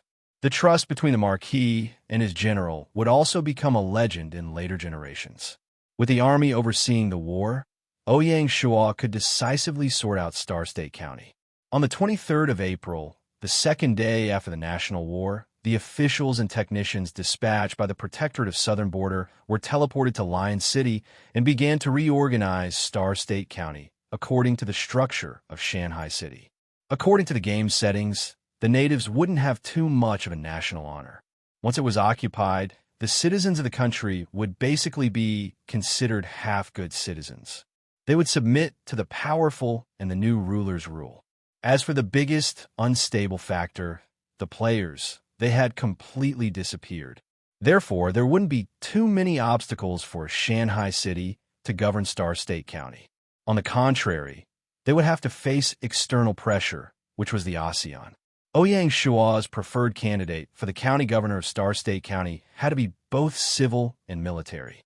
He had to be able to govern the territory and also have an international perspective. He had to be able to maneuver through the ASEAN siege. Among the various county governors and directors, Ouyang Shuo had chosen Pei Ju. Pei Ju's historical achievements in pacifying Lingnan, fighting against the Turks, and managing the western region were enough to prove that he was a famous official with both civil and military skills. In particular, managing the western region was similar to the predicament that Star State County was facing. Secondly, Pei Ju was the only county governor who didn't hold a post in the territory. Guilin County was still under the control of the North Sichuan Province and the South Hunan Province. Pei Ju, as the county governor of Guilin County, could only pitifully guard the withered stronghold. He spent all day with the Leopard Tau army. It was a miserable life. The withered stronghold had long been built, but conquering Guilin County was still a long way off. Naturally, Ouyang Shuo couldn't bear to let such a capable official stay idle. As for conquering Guilin County in the future, he could just choose another county governor. Pei Ju had already received an edict to rush over from the withered stronghold.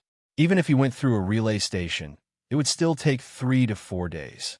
During this time, all the government affairs of Star State County were personally handled by Ouyang Shuo. Other than the army, officials, and technical personnel, there were also 4 secret forces that were teleported to Lion City.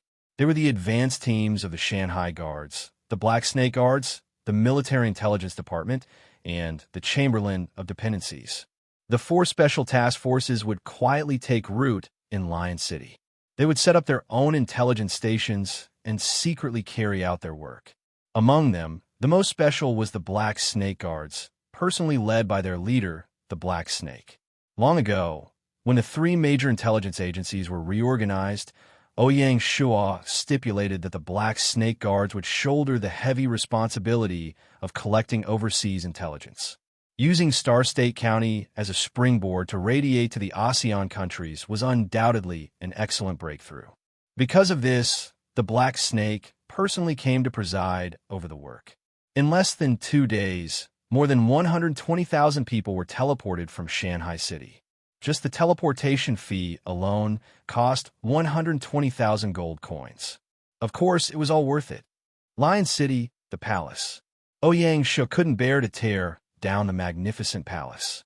He directly ordered people to renovate it into the county governor's mansion of Star State County. Ouyang Shua temporarily lived in a palace in a mansion. Reporting to the Marquis, the inventory of the National Treasury is almost complete. Please take a look. Lang Non Pu, a secretary specially sent by Ouyang Shua, handed over a list.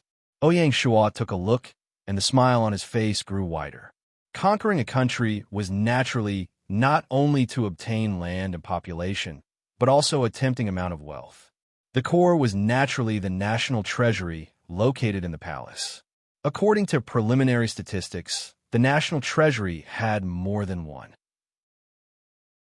7 million gold coins, more than 20 boxes of jewelry, more than 10,000 sets of Imperial Guard armor, spears, arrows, and other ordinary military supplies. The total value was no less than 4 million gold coins. In this way, all of Shanghai City's losses could be compensated, and they could even make a huge profit. The teleportation fee previously was not even worth mentioning. Chapter 635. Apart from the treasury, the equipment dropped by the mutants' army was also a huge profit. Although this equipment wasn't suitable for military use, it was suitable to be sold to local players. Even if a portion of the loot from the mutants' army had been wiped out, the total value was no less than 1 million gold coins. Thinking of this, Ouyang Shua looked up and said, "Write it down." Yes. Bai Nanpu took out the record book he always carried with him. Ever since Zhang Tingyu, the head of the administration of personnel, established the territory's memorial system, Ouyang Shua's edicts had to be polished by the secretary's office before being issued. After all, Ouyang Shua's literary talent was somewhat lacking in the eyes of a high scholar. First, all the jewels seized from the treasury are to be transported back to Shanghai City for the madam to handle. After the estate's orderly withdrawal from the territory, maintaining the estate's daily expenses was also a huge expense. During the wedding, Song Jia used the gift she received as a foundation to set up a palace treasury for the estate's expenses. Therefore, every time there was a large amount of loot, Ouyang Shua would allocate a portion to the treasury for Song Jia to manage. Second, the weapons and equipment in the treasury are to be used for the supply of the fleet. The rest are to be used for the Qing State Garrison Division. The Guard Division would be formed from the 5,000 Imperial Guards who had been captured. Then, they would recruit some new soldiers from Lion City. At the same time, they would conscript some soldiers from Shanghai City. Third, the mutant equipment seized from the mutants will be sold by the finance department. The money will be given to the commerce department to purchase famous tea for the upcoming tea trade. It was still too early to talk about opening the sea trade route between Shanghai City and the West. But with the fall of Star Nation, opening the sea trade route between Shanghai City and the East was only a matter of time.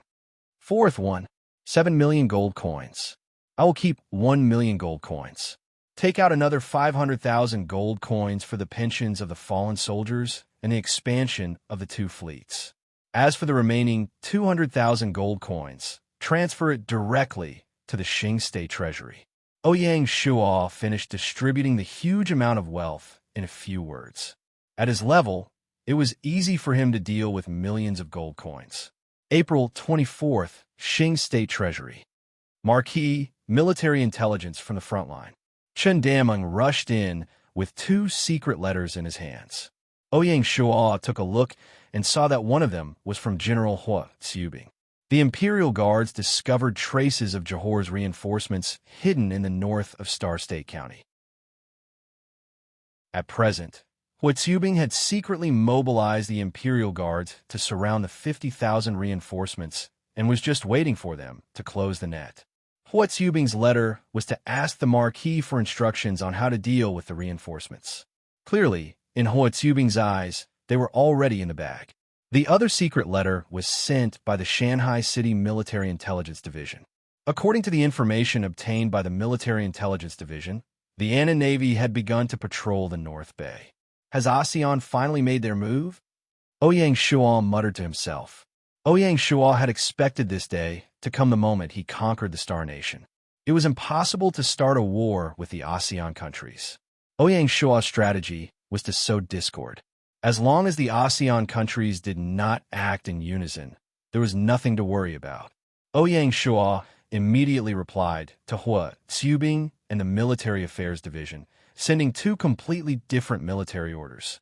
In a secret letter to Hua Tsubing, Ouyang Shua requested the Imperial Guards to temporarily detain the reinforcements with the least casualties.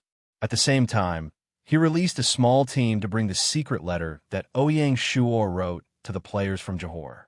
In the secret letter, Ouyang Shua wrote to Johor that Shanghai City was willing to start maritime trade with Johor. He requested that Johor send a delegation to Lion City to discuss the details. At the end of the secret letter, Ouyang Shua said, "Once the flames of war are ignited, not to mention whether Shanghai City can defend Star State County, your country, which is close to Star State County, will fall into the quagmire of war and become the main battlefield. People will be plunged into misery and suffering. Which option is truly beneficial to your country, war or trade? Please think carefully." If it was said that it was to rope in Johor, then it was a resolute counterattack to Annan. Ouyang Shua ordered to appoint Navy Admiral Shi Lang as the commander-in-chief. He would unite the forces of the three fleets, Jiaozhou Fleet, North Bay Fleet, and Cliff Mountain Fleet, and quickly send troops to Annan to completely defeat the Navy. This battle is related to the territory's maritime strategy. General, you must thoroughly beat the Annan Navy so that the Annan warships can't leave the port and completely show the Nanyang Navy's power. Let the ASEAN countries clearly understand that North Bay is Shanghai City's territory, and no one else can act presumptuously in this sea area, Ouyang Shua said. Annan was one of the countries that Shanghai City had to conquer. Ouyang Shua would never allow such an unstable factor to exist in his territory. This time, Annan took the initiative to jump out, which was exactly what he wanted. In this way, the two sides would completely become enemies. When the time was right, Shanghai City would have an excuse and righteousness to attack Annan. Even if the ASEAN countries protested, it would not be good for them to directly send troops to intervene. Boiling the frog in warm water, nibbling away at ASEAN bit by bit, constantly challenging the limits of ASEAN, and slowly disintegrating it. This was Ouyang Shua's grand strategy for ASEAN. Conquering Star State was the first step. Winning over Johor and suppressing Annan at the same time was the second step of the strategy. Bukit City, Johor. Bukit City was the capital of Johor. It was located on the west coast of Johor, and to the west was the Strait of Malacca. The entire city was located at the intersection of the Klang River and the Imai River, and it was known as the Muddy Estuary. The largest player force in Johor was called One Group and Two Commanderies. One Group was the largest player guild in the country, the Ferocious Tiger Mercenary Group.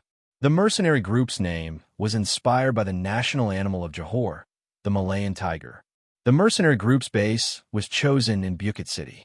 The two commanderies were the first-level prefectural cities located on the two peninsulas of Johor. They were also the only two-player prefectural cities in Johor. They were Thunderbolt City on the western peninsula and Sabah City on the eastern peninsula. These three forces basically controlled the voice of the player groups in Johor. The 50,000 reinforcements sent to Star State this time were mainly from Thunderbolt City.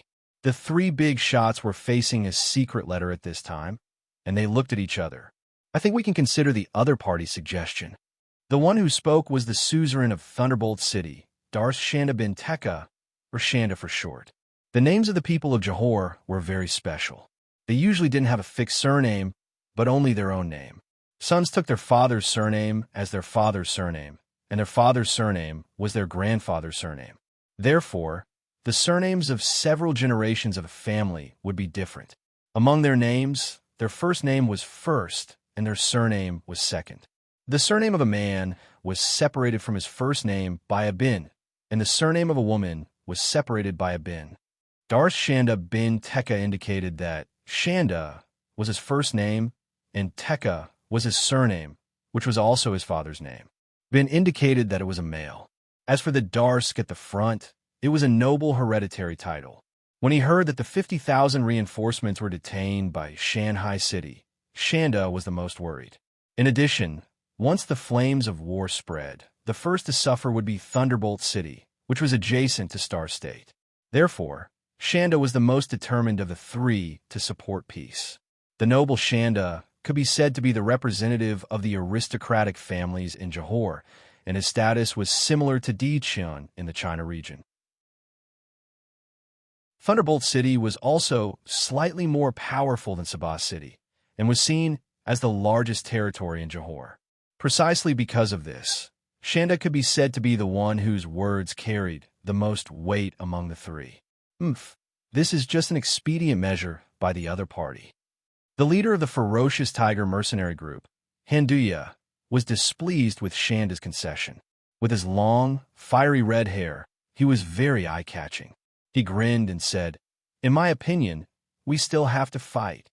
As he spoke, he waved his fists forcefully, showing off his strong muscles. Handuya was the #1 expert among the adventure-type players in Johor. Due to his bravery and his iconic red hair, he was known as the Red Tiger by the players. Those who were hostile to him secretly called him the Mad Tiger, which indirectly reflected his warlike and hot-blooded nature.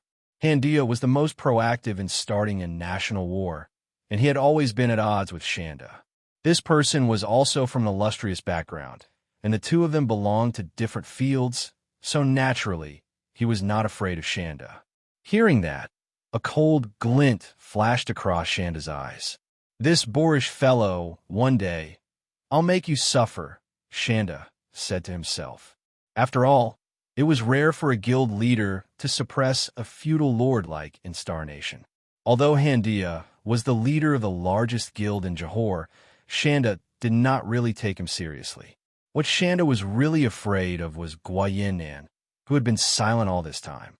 Guayinan, the feudal lord of Sabah City, was also the only Chinese among the three, and was the representative of the Chinese forces in Johor. Precisely because of this, Guayinan had been very low-key and basically did not express any opinions. According to Guayinan's original intention, naturally, was to resolve this matter peacefully. Once the flames of war were ignited, Sabah City would not be spared. Secondly, as a Chinese, Guayinan was somewhat reluctant to start a war with China. More importantly, Sabah City was close to the waters of the Spratly Islands, and sea transportation was very convenient. Once Johor opened up sea trade with Shanghai City, Sabah City would be the first to benefit. Guayinan was confident that this sea trade would bring the territory's finances to another level. Even so, Guayinan remained neutral. There was no other reason than that Guayinan did not want to offend Handuya. In Johor, the Malays considered themselves as natives. They looked down on the Chinese, Indians, and other non-Malays in the country, and viewed them as second-class citizens. The relationship between the two groups had never been harmonious. Yet, the Chinese were extremely prominent in Johor, which made the Malays even more unhappy. Handuya was an orthodox Malay, and he had always disliked Guayinan. But Guayinan, on the other hand, he adhered to the path of moderation passed down in his family, and only gave in on the surface, but secretly competed. No matter how unhappy Handuya was in the face of the rise of Sabah City, he did not dare to underestimate it. Precisely because of this, even Shanda was wary of Guayinan. It could be seen that the path of moderation was sometimes a great art of survival. Chapter 636. City Lord Guo, what do you think? Guayinan wanted to remain neutral and not offend either side, but Shanda wasn't going to let him off. He wanted Guayinan to make a clear statement. Hearing this, Handuya also glared at Guayinan fiercely. Guayinan was in a dilemma and didn't know how to answer. After a while, he said, "Be it war or peace, I will support it unconditionally. It's all up to the two of you." His words were as good as not saying anything. A trace of disappointment flashed across Shanda's face, but Handuya scolded softly, "Coward." Hearing this, a trace of shame and anger flashed across Guayinan's face. His face twitched, but he remained silent. Sometimes, the silence of an honest man was the most terrifying.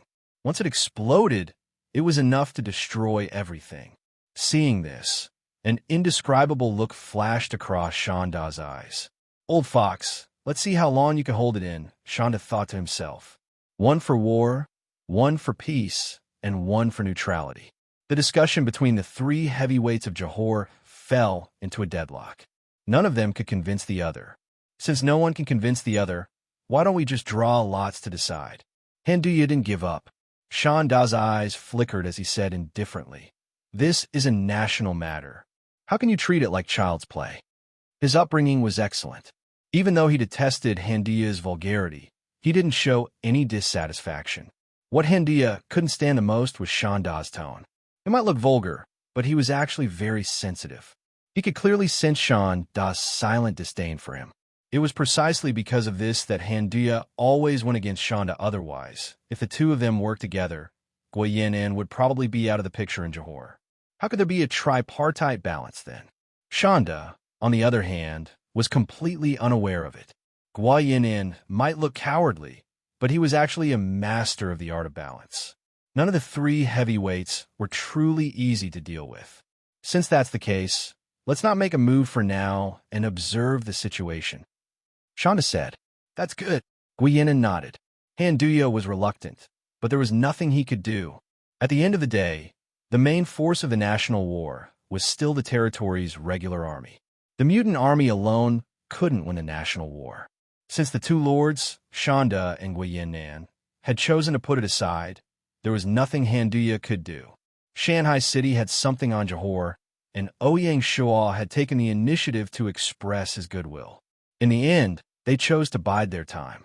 The Java Kingdom to the south of Xingzhou County, however, did not even think about it. They immediately formed a coalition army of 50,000 and set off for Xingzhou County. Composed of 17,508 islands, Java is the world's largest archipelago country, spanning Asia and Oceania, known as the Country of Thousand Islands, with the largest territory among the 10 ASEAN countries. The capital city was called Coconut City, located on the northwest coast of Java Island. It was the largest capital city in the 10 ASEAN countries.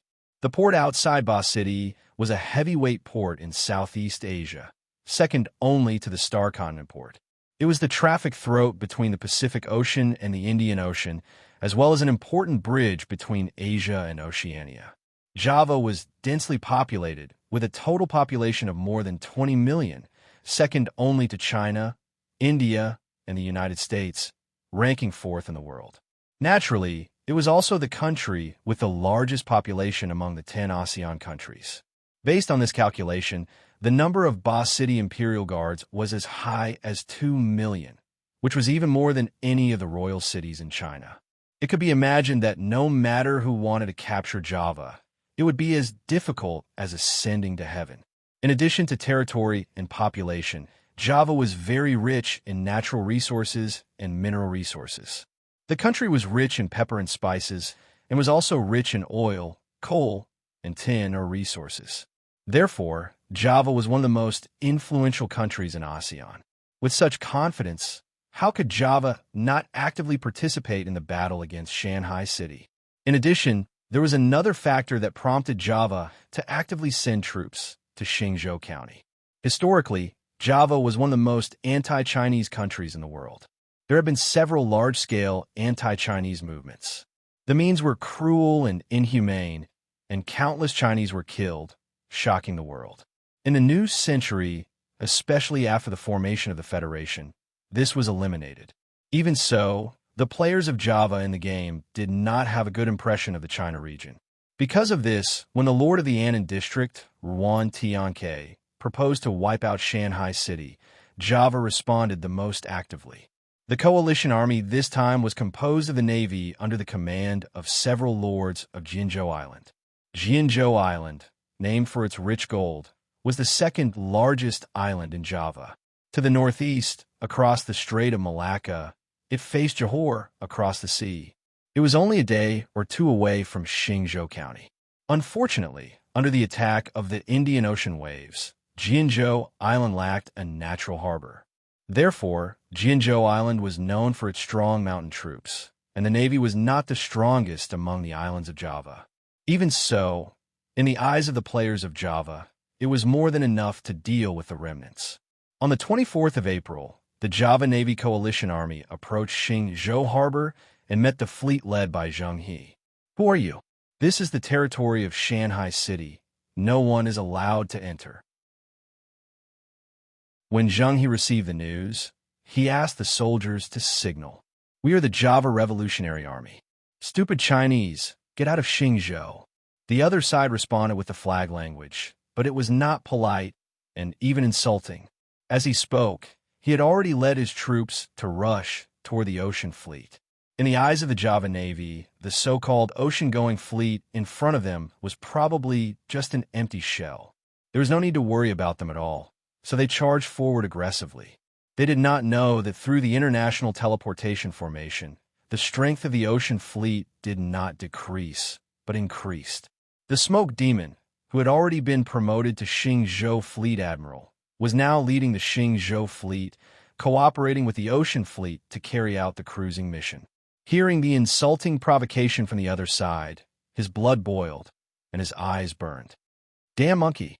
the Smoke Demon cursed. As a Chinese, how could the Smoke Demon have a good impression of Java? Needless to say, the other side provoked them right from the start, and it was obvious that they were not going to let it go. Before the fleet started cruising, Ouyang Shua had reminded them that he had a premonition that there might be a fleet from other countries coming to provoke them. Ouyang Shua's attitude was to expel them verbally first, and if the other side did not listen, they would expel them with force. Towards Java, how could Ouyang Shua have any good intentions? However, as someone who had been reborn and was also a leader, Ouyang Shua knew that to conquer Java, it was not something that could be done in a day. Acting rashly would not only fail, but it would also affect the overall strategy of Shanghai City and ASEAN. Therefore, against Java, Ouyang Shua's attitude was not to take the initiative to provoke, but also not to compromise. Only when Shanghai City had a firm foothold in ASEAN would he consider how to attack Java. Everything had to be considered at length. "Commander-in-Chief?" The Smoke Demon looked at Zheng He, his eyes burning. Zheng He's expression was a little ugly. He understood the insult of the word Gina. Even a gentle person like him would feel angry when he heard it. All the civil and military officials of Shanghai City, no matter how they usually hit it, would reveal a common characteristic at critical moments. There was a sense of pride and indescribable confidence in their bones. The source of this characteristic was Ouyang Shua, the Lord. He was the one who influenced the people around him. And this was also the charm of Ouyang Shua's personality. Therefore, at critical moments, Zheng He was also decisive and hot-blooded. "Start the battle," Zheng He decisively ordered. The Smoke Demon was overjoyed when he heard this, and nodded heavily. Yes. At his order, the cannons fired, and a rain of arrows flew. The Java Navy, who had underestimated the enemy, was immediately hit hard. They were dumbfounded and at a loss. "Damn it, the situation doesn't seem right. Who the hell said that the enemy is a remnant force? We've fallen into a trap. Run." The sound of cursing could be heard incessantly. Similarly, this was also a troop without a backbone. Once they realized that the enemy was not a pushover, their first thought was to run away. They had no intention of fighting to the death. Their bold words at the beginning seemed to be a joke now. Want to run? No way. The Smoke Demon was determined to teach the enemy a lesson, so he personally led his troops to chase after them. In the vast sea, there was no warship that could outrun the Shanghai City fleet. The Java Navy was chased and beaten all the way. They cried out in pain and were in a sorry state. In the end, the entire fleet had no choice but to flee in all directions. Only then did they give up. In the end, less than 10,000 of the 50,000-strong Navy managed to escape. The first naval battle between Shanghai City and Java ended in such a dramatic way. Java, Coconut City. When the news of the Navy's defeat spread back to Java, there was an uproar. The first thing that the domestic players thought about was not how powerful the enemy was, but the incompetence of the Navy. A bunch of cowards. You're a disgrace to Java. The losers deserve to die. After the reprimand, there was even greater anger, and the voices of people asking to fight could be heard incessantly. The dignity that Java has lost must be found on the battlefield. Chase away the Chinese and defend the glory of ASEAN. Of course, only the adventurer players were clamoring for this. The overlord players of Java first inquired about the battle report and then fell silent. It didn't take a genius to know that Star State County must have opened a teleportation portal to Shanghai City. Otherwise, the enemy's fleet couldn't be so powerful. In this way, they were not facing a remnant force, but the entire China region. Just thinking about it was frightening. The territory's army didn't come here for nothing. Every loss was a huge blow. No matter how the adventurer players clamored, the overlord players were very cautious. With the extinguishment of Johor and Java, the first cleanup operation against Shanghai City by the ASEAN countries was basically a failure. The only thing that left them with a sliver of suspense was the great battle that was taking place overseas. Ouyang Shua believed that Admiral Shi Lang wouldn't let him down.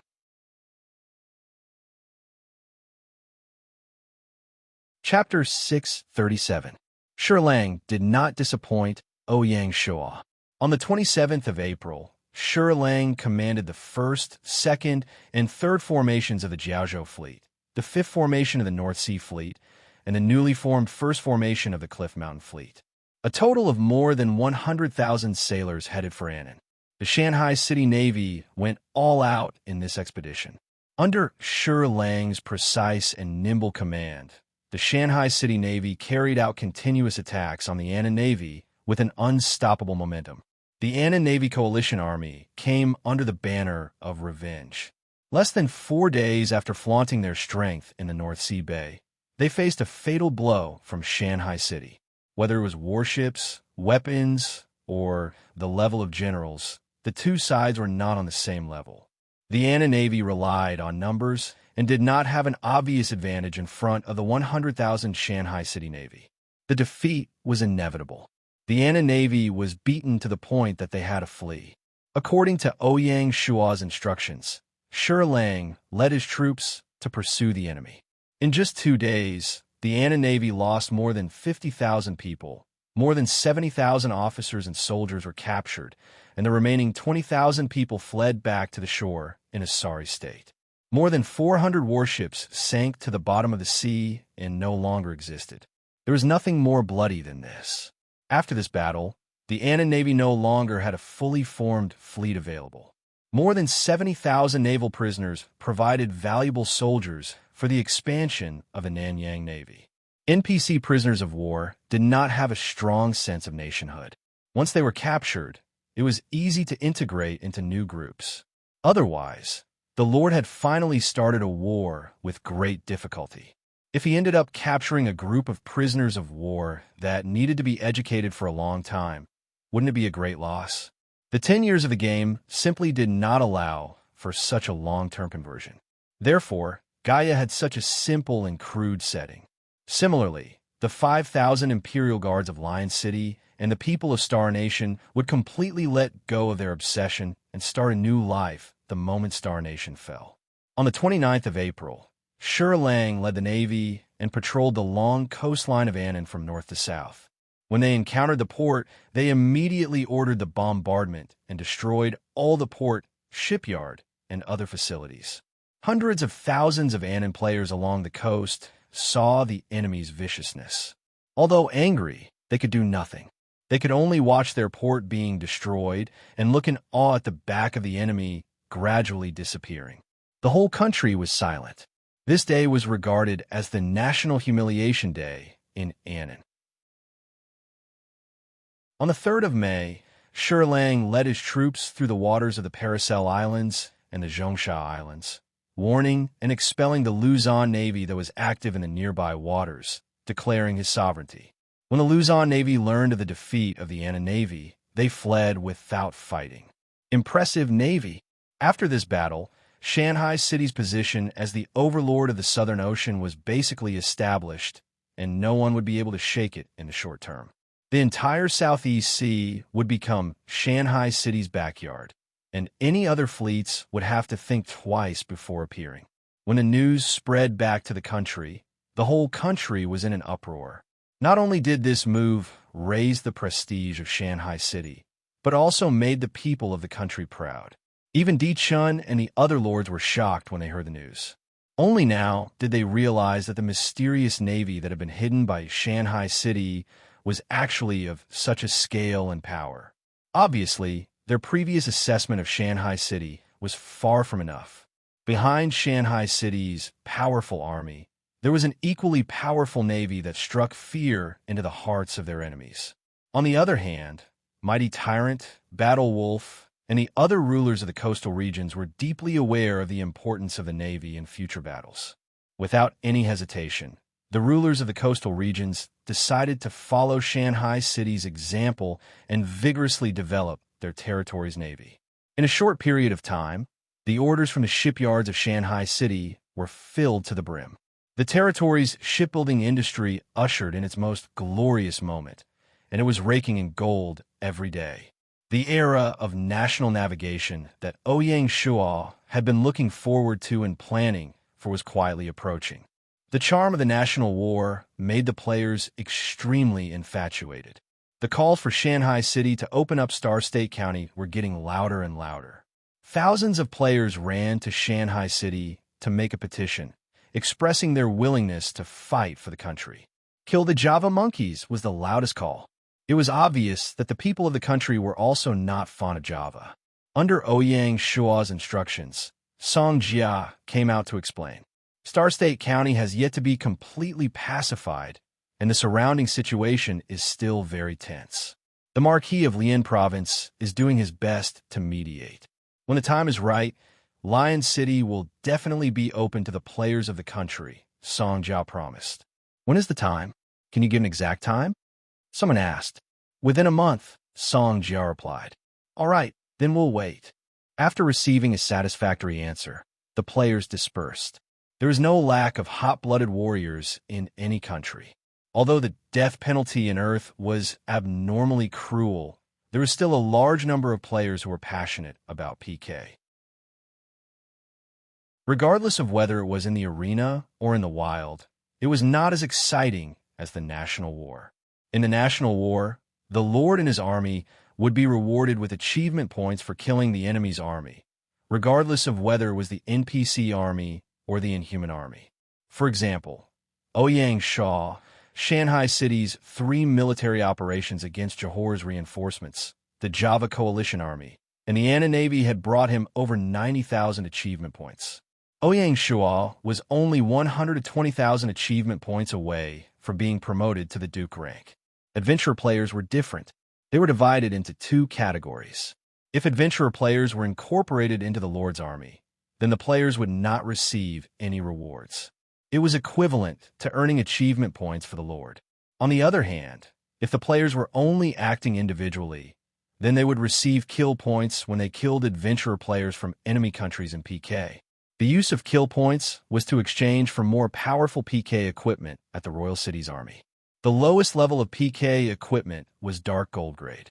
In the later stages of the game, there was even the appearance of Divine grade equipment. The confrontation between adventurer players from different countries was a highlight of the later stages of the game. In the future, there would be similar bloody zones on the borders of different countries for players from both sides to kill each other. In his previous life, there were several PK fanatics in the China region.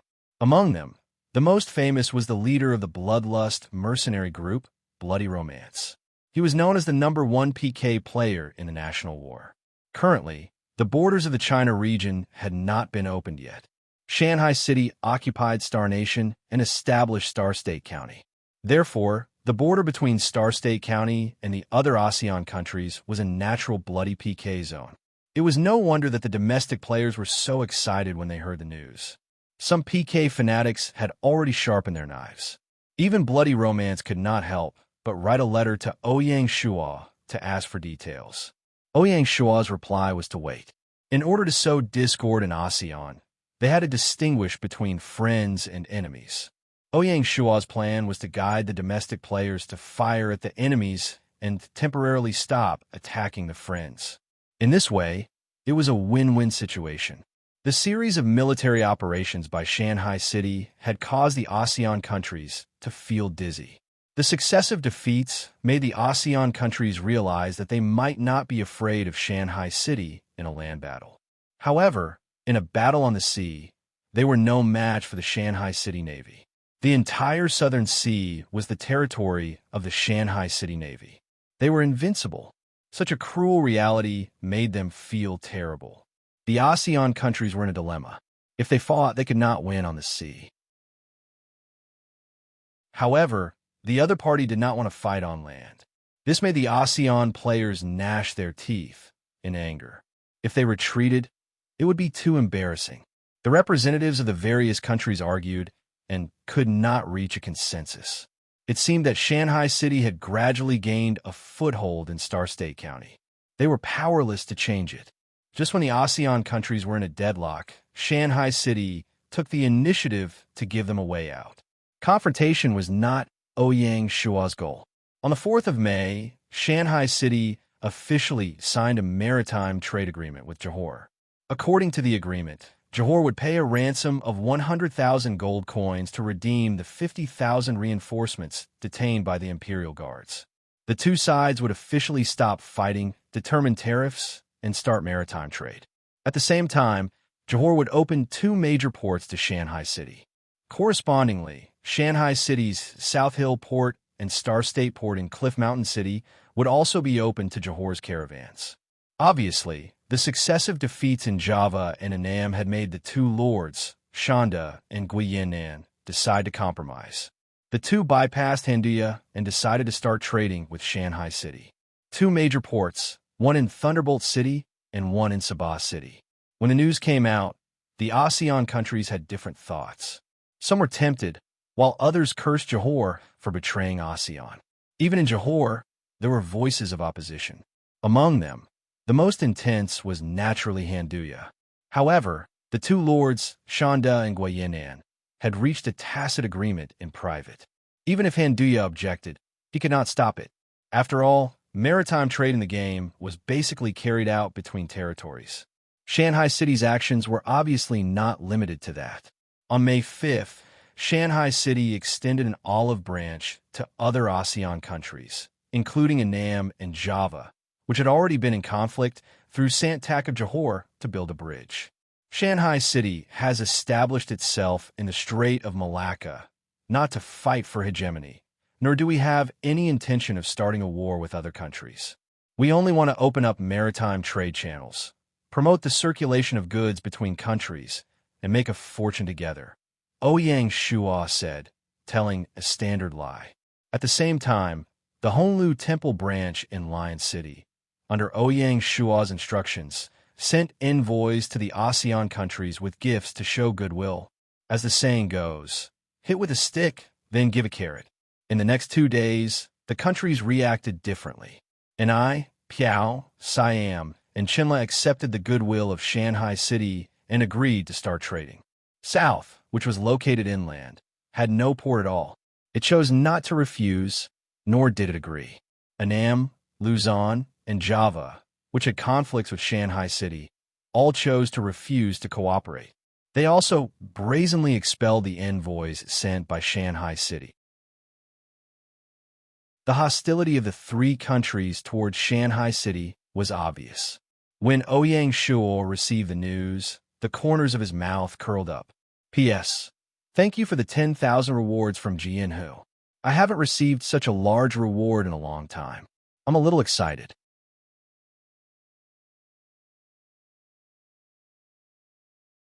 Chapter 638. The refusal of Annan and the other countries was completely within Ouyang Shua's expectations.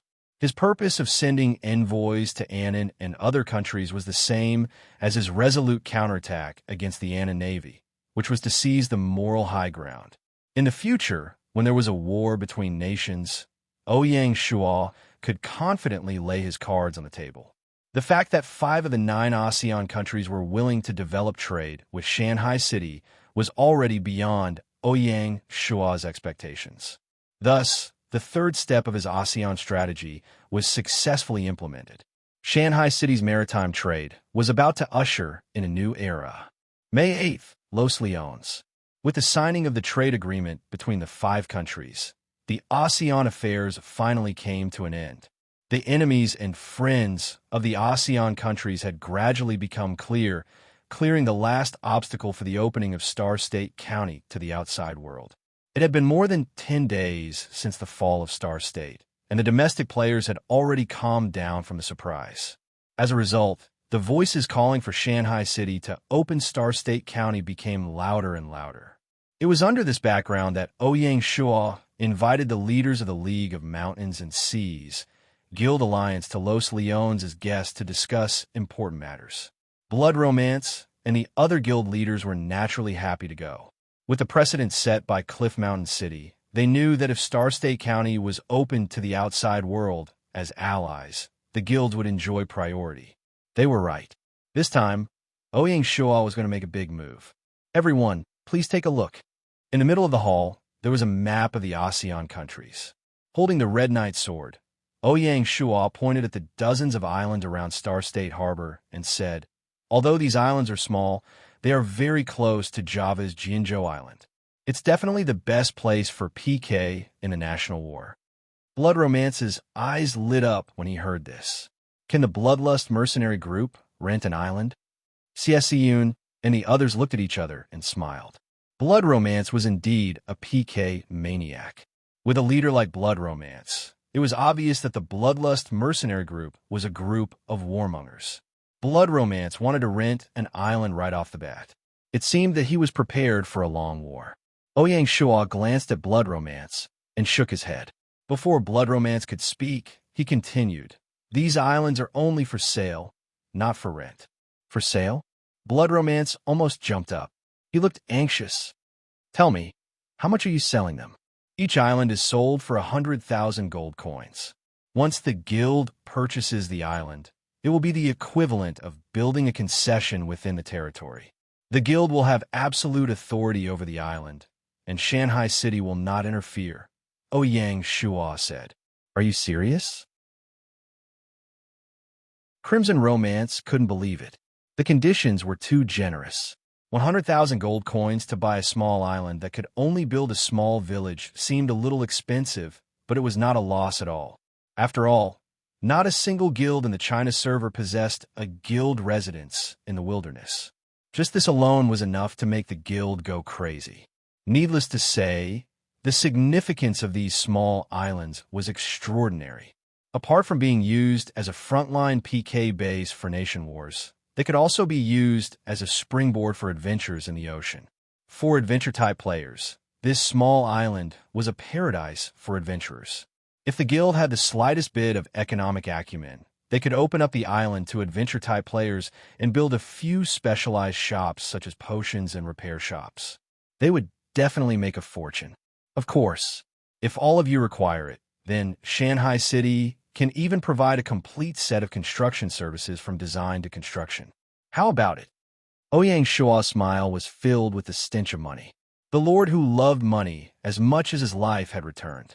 Brother Wui Shure is straightforward. I'll buy it. Crimson Romance no longer hesitated. He felt that Ouyang Shua's way of doing things suited his temperament. He walked up to the map and prepared to choose an island. This one, Crimson Romance, took a liking to the island at the outermost edge of the map. He paid 100,000 gold on the spot. Then he asked, "How much will the construction cost be?" "The exact cost will depend on the design. We'll discuss it in detail later. Even if you want to turn this island into an impenetrable fortress, Shanghai City's construction department can do it. In addition, if you all need cannons, Shanghai City is willing to sell them for 1,000 gold coins each." Ouyang Shua said, "You're even selling cannons?" Crimson Romance was speechless. As long as the price is right, there are no weapons or equipment in Shanghai City that are not for sale. Ouyang Shua didn't look like a great lord at all. He was purely a profiteer who only cared about money. Hiss! Even Crimson Romance was shocked by Ouyang Shua's boldness. Of course, Ouyang Shua wasn't crazy. If Shanghai City managed these islands, they would naturally make a fortune. They would definitely earn more than 100,000 gold. The problem was Shanghai City would have to spend a lot of effort to maintain order on the islands. It wasn't hard to imagine what kind of players would arrive on such an island. They would either devour and kill, or they would pursue extreme excitement. They would enjoy the thrill of PvP, hovering on the brink of death. Regardless of which type, they were all arrogant and unruly. Shanghai City's local guards lacked experience in managing these players. If they weren't careful, they could easily get into trouble. If they tried to suppress these players, it would affect Shanghai City's reputation. It was a thankless task. However, if they sold the islands to a guild, the situation would be completely different. The islands belonged to the guild. Even without Ouyang Shua's orders, the guild would do their best to manage them. When it came to managing adventure-type players, the guild was the true expert. No matter how arrogant a player was, they would have no choice but to obey the guild's orders. This was a true win-win situation. As for selling cannons and equipment, apart from making money, they would also increase the island's defenses. Building an impenetrable fortress wasn't just for show. As long as the islands were as stable as Mount Tai, the Star State Harbor wouldn't be harassed by the Java players. In other words, the adventure-type players stationed on the islands were the most loyal Iron Blood Guards of Lion City. Not only were these guards free of charge, but they were also very hot-blooded. Such a good thing couldn't be found even if one had a lantern. It wasn't that Ouyang Shua was treacherous, nor was it that he was despicable. He was even using hot-blooded patriots. He was only using the resources reasonably to achieve a win-win situation for all parties. His calculations couldn't be any more shrewd. No matter what Ouyang Shua planned, the guild leaders wouldn't give up such a great opportunity. There were less than 20 islands around Star State County, and there were even fewer that could be used. There were only 15 or 16 of them. Those with superior geographical locations were even rarer. The Shanghai Alliance Guild Alliance had expanded to 12 guilds. Except for a thread, which didn't participate, the rest had to be bought. Just like that, 11 islands were removed. There were only 4 or 5 islands left for the other guilds in the China region, and they were of the worst quality. As for the remaining islands, Shanghai City would hold an open auction, and the highest bidder would win. Even if it's crisscrossing sword key, as long as you're willing to pay a high price, we'll sell it. Ouyang Shua made a bold statement, and he really planned to do so. In the face of a national war, they couldn't be too calculative about internal grudges. If they excluded the top 10 guilds like Crisscrossing Sword Key, 18 Steeds of Swallow and Cloud, and Embroidered Uniform Guards, just because they didn't belong to the same faction, it would be too petty. From now on, Ouyang Shua would slowly create an atmosphere of unity within the country. This way, he would subtly strengthen the role of a leader in the national war. Of course, when it came to the competition for hegemony within the country, they still had to fight as they should. Distinguish between inside and outside. This was Ouyang Shua's style of doing things. According to Ouyang Shua's preliminary estimates, through the sale of the islands, construction, and weapons, Shanghai City could rake in at least 2 million gold coins. After a national war, Shanghai City's profit on the surface had already exceeded 7 million gold coins, which was basically the same value as the treasures of the North Bay. Otherwise, why would people say that war was the fastest way to accumulate wealth? Of course, this was also Shanghai City. If it were any other territory, without a navy that could dominate the ocean, they wouldn't be able to play such a war game, and they would be drowned by the ASEAN countries in minutes. After sending off the guild leaders, the affairs of Star State County basically came to an end. A few days ago, Peiju had already rushed to Lion City to take up his post, and Ouyang Shua didn't have to worry about the specific government affairs of Star State County. On the day Peiju took up his post, Ouyang Shua prepared a big gift for him. After Secretary Lang by Nanpu announced the appointment, and Peiju thanked him, Ouyang Shua took out the divine weapon Starlight Sword and said solemnly, "This sword is called Starlight, and it's a famous weapon of Star State County. The person who holds this sword will represent me in taking charge of Star State County, mediating the ASEAN, and raising the prestige of Shanghai City." Today I bestow this sword to you. I hope you take good care of it." Although Star State County was small, it was the first county in the territory to be isolated overseas. Whether it was symbolically or strategically, it was extraordinary, and it was a huge test for the county governor. It was precisely because of this that Ouyang Shua bestowed the sword today. In ancient times, there was the imperial sword, and today there was a starlight sword. In ancient times, the imperial sword was a symbol of supremacy. It was originally a weapon used by the emperor, and it was bestowed to the elders and important ministers, granting them the privilege to act first and report later. "Like I am present," was the most essential summary of the imperial sword. In a sense, the starlight sword played the role of the imperial sword. Star State County was isolated overseas, and there were some matters that couldn't be reported to the protectorate of the southern border in time. So the county governor had to be given the right to make decisions on the spot. The starlight sword was the embodiment of this privilege. It could be imagined that Ouyang Shua's act of bestowing the sword would become a legend in the future. Hearing this, Peiju solemnly knelt to express his gratitude, his expression excited. "This humble subject thanks you, and will definitely not disappoint the Marquis." As he spoke, he respectfully stepped forward, took the starlight sword with both hands, and solemnly strapped it to his waist. As an old and experienced minister, how could Peiju not understand the meaning of this sword? To a minister, such kindness from the Marquis was already the highest honor. Even someone as calm as Peiju couldn't help but be overwhelmed with emotions. Star State County had Peiju in literature and Yinhua in martial arts. There was nothing to worry about.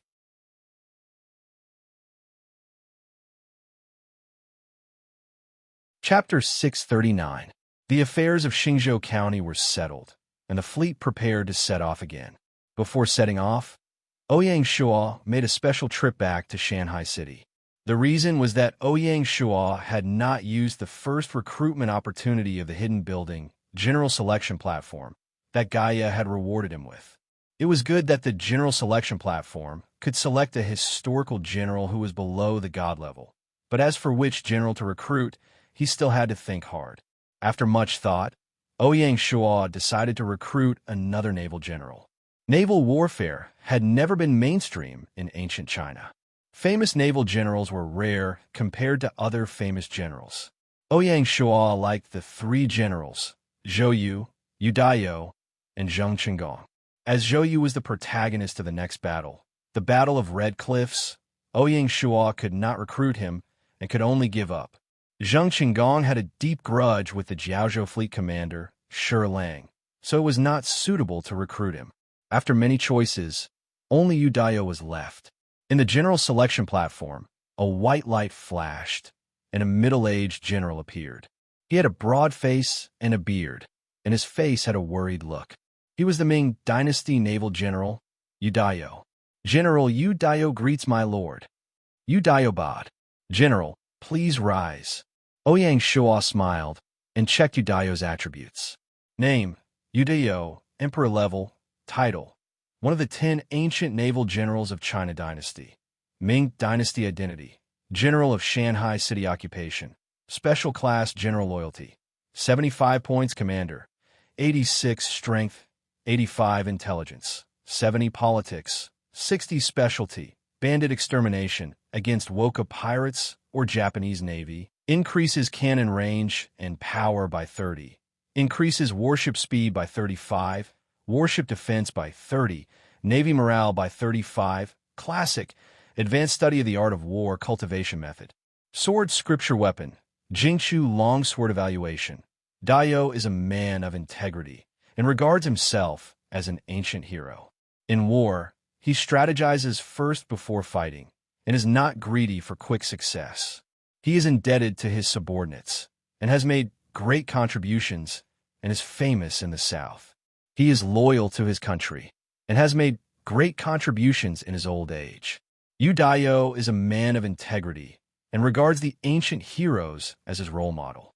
When he used troops, he would first strategize and then fight. He had a broad vision and was not greedy for quick results. His spirit of loyalty to his country was as strong as ever. Wherever he went, he made great contributions. It was precisely because he used heroes as a role model that Udayo not only wrote a military work like a study of the art of war, but also a martial art work like the Book of Swords. When mentioning the sword scripture, ordinary people would think that it was a book of sword techniques. In fact, the sword scripture was a book written by Udayo on rod techniques. Speaking of Udayo's rod technique, it was quite related to the Shaolin temple that had yet to appear in the wilderness. In the 40th year of Jiajing, Udayo, who was proficient in Jingchu's long sword, received an order to go on an expedition to the south. He specially went to the Shaolin temple on Mount Song to watch the monk's staff technique. The result was disappointing. He thought that the Shaolin temple's martial arts had lost the true formula of the ancient people. At the request of the Shaolin temple's abbot, Udayo took the young and brave Zongqing and Pu Tsong, two people, along with him to the south, entering and exiting the camp. From time to time, he taught Pu Tsong the yin and yang transformation formula and also taught him the wisdom awareness ring. 3 years later, the two monks returned to the Shaolin temple and passed on their teachings to the disciples of the temple. 13 years later, Zongqing met Udayo again and told him that Pu Tsong had become a strange creature. But when he returned to the temple, he passed on the sword scripture and Zen precepts. Among the monks, there were nearly 100 who learned the most. From this, it can be seen that the Shaolin rod technique actually benefited from Udayo. Of course, martial arts was only a side branch. What Udayo was really good at was fighting on the water, especially against the Wokou. In order to discuss Udayo's achievements, one has to mention the Ming dynasty's Wokou. At the end of the Yuan dynasty, the world was in chaos. Some Japanese samurai came to the coastal areas of China, and the Ming dynasty's Wokou started as early as the beginning of the Ming dynasty. During the Jiajing period, the Ming dynasty's power declined, and the court was ruled by treacherous officials. Japan was also in constant war, and the Ming dynasty's Wokou reached its peak. Due to the further development of the commodity economy, foreign trade was already quite developed. The sea trade along the coast was also profitable, but because of the Ming dynasty's sea prohibition, foreign trade was strictly prohibited. China's tea, porcelain, and silk could all be sold for a good price overseas. It was said that the price of silk could be 10 times higher in Southeast Asia. As a result, some China's merchants and pirates, such as Wang Zhi and Su Hai, began to collude with the Wokou in order to make a fortune.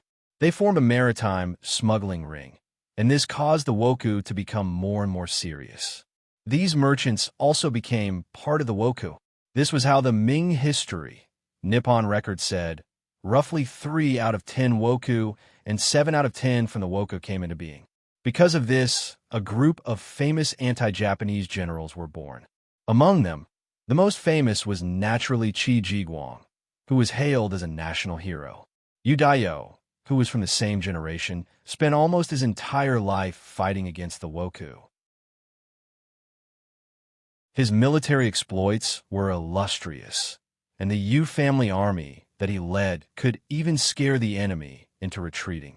Together with Qi Jiguang, they were known as the Dragon of Yu and Tiger of Yu. Together, they wiped out the Wokou that had been a threat for many years, as well as the fake Wokou that took advantage of the chaos.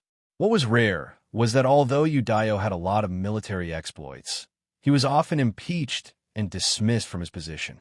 Many times, his military exploits were falsely claimed by others. However, Udayo never cared about it and continued to fight the Wokou with all his might. Such a great general was really rare. On the same day, Ouyang Shua announced Udayo's appointment. He appointed Udayo as the admiral of the Cliff Mountain Fleet and gave him the rank of Xinhai General. As a result, out of the 4 major fleets of the Nanyang Navy, only the North Bay Fleet, which was established earlier, was left without an admiral. Logically speaking, Udayo was best at dealing with the Wokou, and his specialty, bandit eradication, was specially designed to deal with the Japanese Navy. However, the sea around Japan was too far away from Shanghai City, and it was out of his reach. Therefore, Ouyang Shua could only appoint Udayo as the admiral of the Cliff Mountain Fleet and then decide what to do next. Ouyang Shuo believed that the day the Navy would set sail for Japan would not be far away. 10th of May, Xingzhou Port. The ocean fleet had finished resupplying and once again embarked on their journey. From Xingzhou Port, the fleet passed through the Strait of Malacca and then crossed the Gretel Strait and entered the Indian Ocean. After that was the true boundless ocean. In the boundless ocean, without this star traction technique, they might not even be able to grasp the direction. As they had been delayed in Southeast Asia for nearly a month, the ocean fleet had to enter the Red Sea before the end of summer. Therefore, Ouyang Shuo had no intention of dealing with India and the other countries. The ocean fleet stopped in Sri Lanka, south of India, for 2 days. After resupplying, they set off again. Their next stop was Somalia in the Gulf of Aden. Ouyang Shuo planned to directly cross the Mandeb Strait and enter the Red Sea after resupplying in Somalia. The voyage from the Strait of Malacca to the Mandeb Strait was the longest in the entire ocean voyage. Even in real life, it was 6,000 to 7,000 kilometers. If the game was 10 times larger, it would be even more unimaginable. With the speed of ancient ships, it would take at least 3 months to complete the journey. If the entire journey was calculated, a round trip from England to China would take at least a year. Based on the game's 10 years of calculations, it was basically impossible to achieve intercontinental trade because the cost was too high. In real life, a round trip would only take 2 months. Gaia clearly had no intention of making things difficult for the players. In fact, after the fleet entered the international waters, they would enter the Express Passage. It would only take 20 days to cross the Indian Ocean. It was extremely magical. On the 10th of June, the ocean fleet successfully arrived in Somalia and docked at the port of Berbera. The port of Berbera was located on the northwest coast of Somalia, on the southwest side of the Gulf of Aden. It was adjacent to the port of Djibouti on the south coast of the Gulf of Aden. It was the largest port in northern Somalia. When talking about Somalia, one had to mention the Somali pirates. The Somali pirates generally referred to the pirates who robbed or kidnapped people in the Gulf of Aden. They were a group of criminals who specialized in robbing passing ships in the waters around Somalia. The Gulf of Aden was located between the Indian Ocean and the Red Sea. It was the throat of the Mediterranean Sea and the Atlantic Ocean from the Indian Ocean through the Red Sea and the Suez Canal. It was strategically important. Countless ships came to the Gulf of Aden every day. At the same time, the narrow sea routes in the Somali waters made an ideal place for pirates to operate. With such favorable timing and geographical location, it was natural for pirate organizations to emerge. In real life, the Somali pirates had long disappeared after being attacked by various countries. In the game, Gaia reenacted this period of history. Therefore, the moment the ocean fleet entered the Gulf of Aden, Ouyang Shuo reminded Zheng he to be vigilant at all times. Strangely, the fleet didn't encounter any pirate attacks until they reached the shore. Could it be that the pirates didn't dare to approach us because we're a warship? Zheng, he speculated.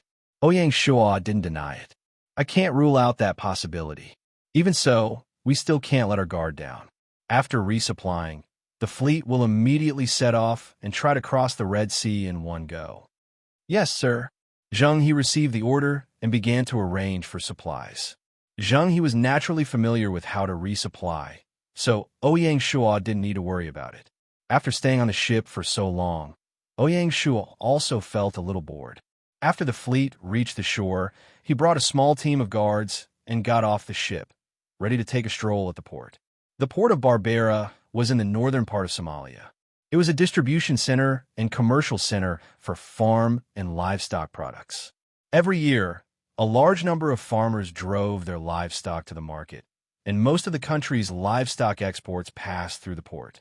As soon as they entered the port, they could see farmers and merchants driving their livestock everywhere. The port was dirty, the roads were full of potholes, the livestock feces scattered everywhere, and the noisy shouts. The port of Berbera in front of them was really not a suitable place to relax. Ouyang Shuo walked for less than 10 minutes and wanted to return to the ship. The smell in the air was too unpleasant. Marquis, there's a tavern over there. Chandamung had sharp eyes. Ouyang Shual looked up and saw a 3-story wooden house with a sign of a wine glass hanging on the door. Before he got close, he heard a burst of noise. It was undoubtedly a tavern. Let's go and have a drink. Ouyang Shua's heart skipped a beat.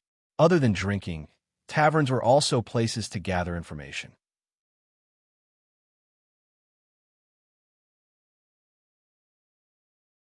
Chapter 640. Baila Tavern. Just like the other taverns in the port, Bora Tavern was filled with scantily clad and sexily dressed bar girls, unkempt, bearded, perpetually drunk men, and countless monsters of unknown origins. Coupled with the dim lighting and the strong smell of alcohol, it was the truest portrayal of the tavern. Even so, when Ouyang Shual and his party walked into the tavern was suddenly quiet for a moment, and then there were loud and low voices of discussion coming from every corner. This was the first time that Baila Tavern had welcomed Asian faces. In addition, the bodyguards were all dressed in military uniforms, and with the scarlet divine martial cloak, a valiant aura assaulted their faces. It was obvious that they were not to be trifled with. Such a team was naturally eye-catching. As soon as they entered, the bodyguard captain, Chun Demong, occupied a large table and asked Ouyang Shua to sit down. "Welcome, Mr. What would you like to drink?" Immediately, a coquettish girl walked in front of Ouyang Shua. Her large white breasts were on the verge of bursting out, and as she spoke, they trembled up and down, extremely alluring. Ouyang Shua took out a gold coin and stuffed it into the girl's seductive mouth, and said with a smile, "Give me a pot of banana wine and 2 plates of beef." Wow, whoosh. Suddenly, a burst of whistles came from the tavern.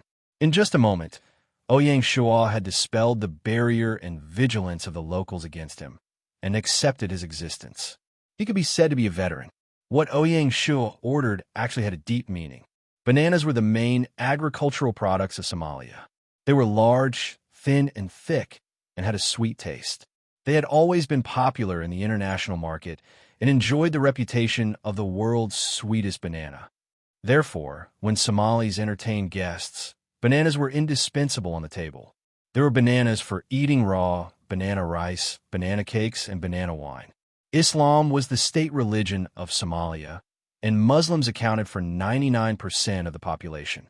Therefore, in a Muslim region, pork, horse, donkey, and mule meat were not allowed to be eaten. Ouyang Shua ordered beef to respect the other party's customs. This was also in the tavern, otherwise, even wine could not be drunk. The girls in the tavern were also gypsy girls, otherwise they would not be so unrestrained and enthusiastic. To Ouyang Shua, who was worth millions, a single gold coin was naturally insignificant. However, a single gold coin was equivalent to half a month's salary for the tavern maids. In a small tavern like this, it was considered a generous tip. Coupled with Ouyang Shua's extraordinary temperament, his handsomeness, and gentlemanly qualities, this gypsy village girl immediately fell head over heels for him. She gave him the sweetest smile and winked. "Please wait a moment. I'll be right there." Wow, Karina's heart is stirred. Someone jeered. "Drunkard Delon, watch your ass." Although Karina appeared very virtuous in front of Ouyang Shua, she was a very shrewish woman on the inside. She was a rose with thorns in Bora Tavern. Huh. Seeing Delon being dealt with, the others mocked him without restraint. The tavern became lively again as everyone discussed some interesting news. Ouyang Shua seemed to be sitting there casually, but in reality, all the movements within the tavern were unable to escape his eyes and ears. "Have you heard? Reed was killed yesterday." "Another pirate's doing? Who else could it be if it wasn't these goddamn bastards? Sigh, I don't even dare to go fishing these days. The pirates are too arrogant. I heard that the Cheetah mercenary group is gathering a group of players to encircle the pirates. Sigh, I hope they succeed. It seems that even the Somali players are suffering from the pirates' attacks." Ouyang Shua thought to himself, and he became even more vigilant of the fleet. After a while, Karina came over with banana wine and beef, and she whispered, "Sir, are you free tonight? I'll treat you to a drink." Then, She looked at Ouyang Shuo with a passionate gaze. The gypsy girl was so passionate and unrestrained, and she was not pretentious at all.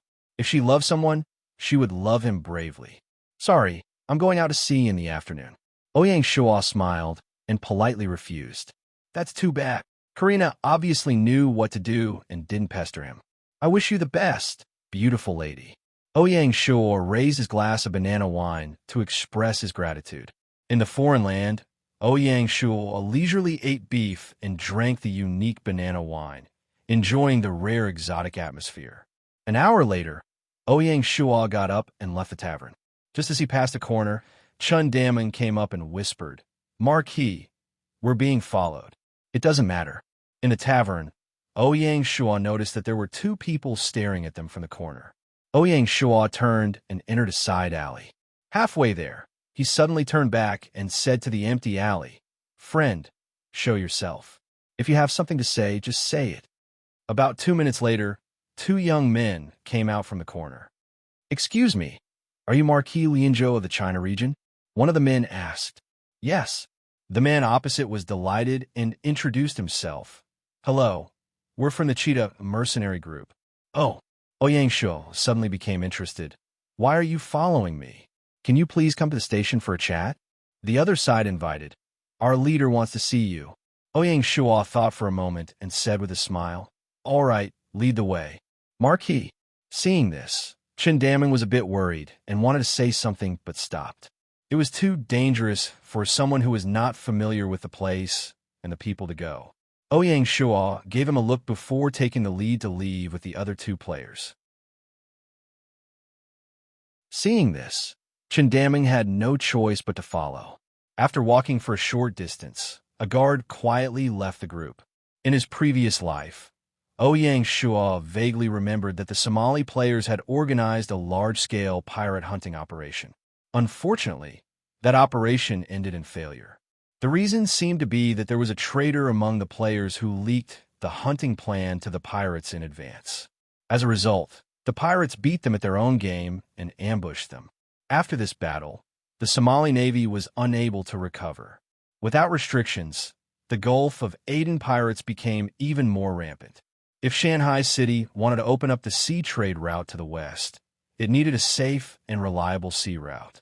The Cheetah mercenary group wanted to encircle the Somali pirates, which was the same as Shanghai City's request. Therefore, Ouyang Shuo had no reason to refuse. The Cheetah mercenary group was the largest guild in Somalia. Its headquarters was located in the capital city, and its leader was Farah. Because of the encirclement of the pirates, Farah personally guarded the port of Berbera.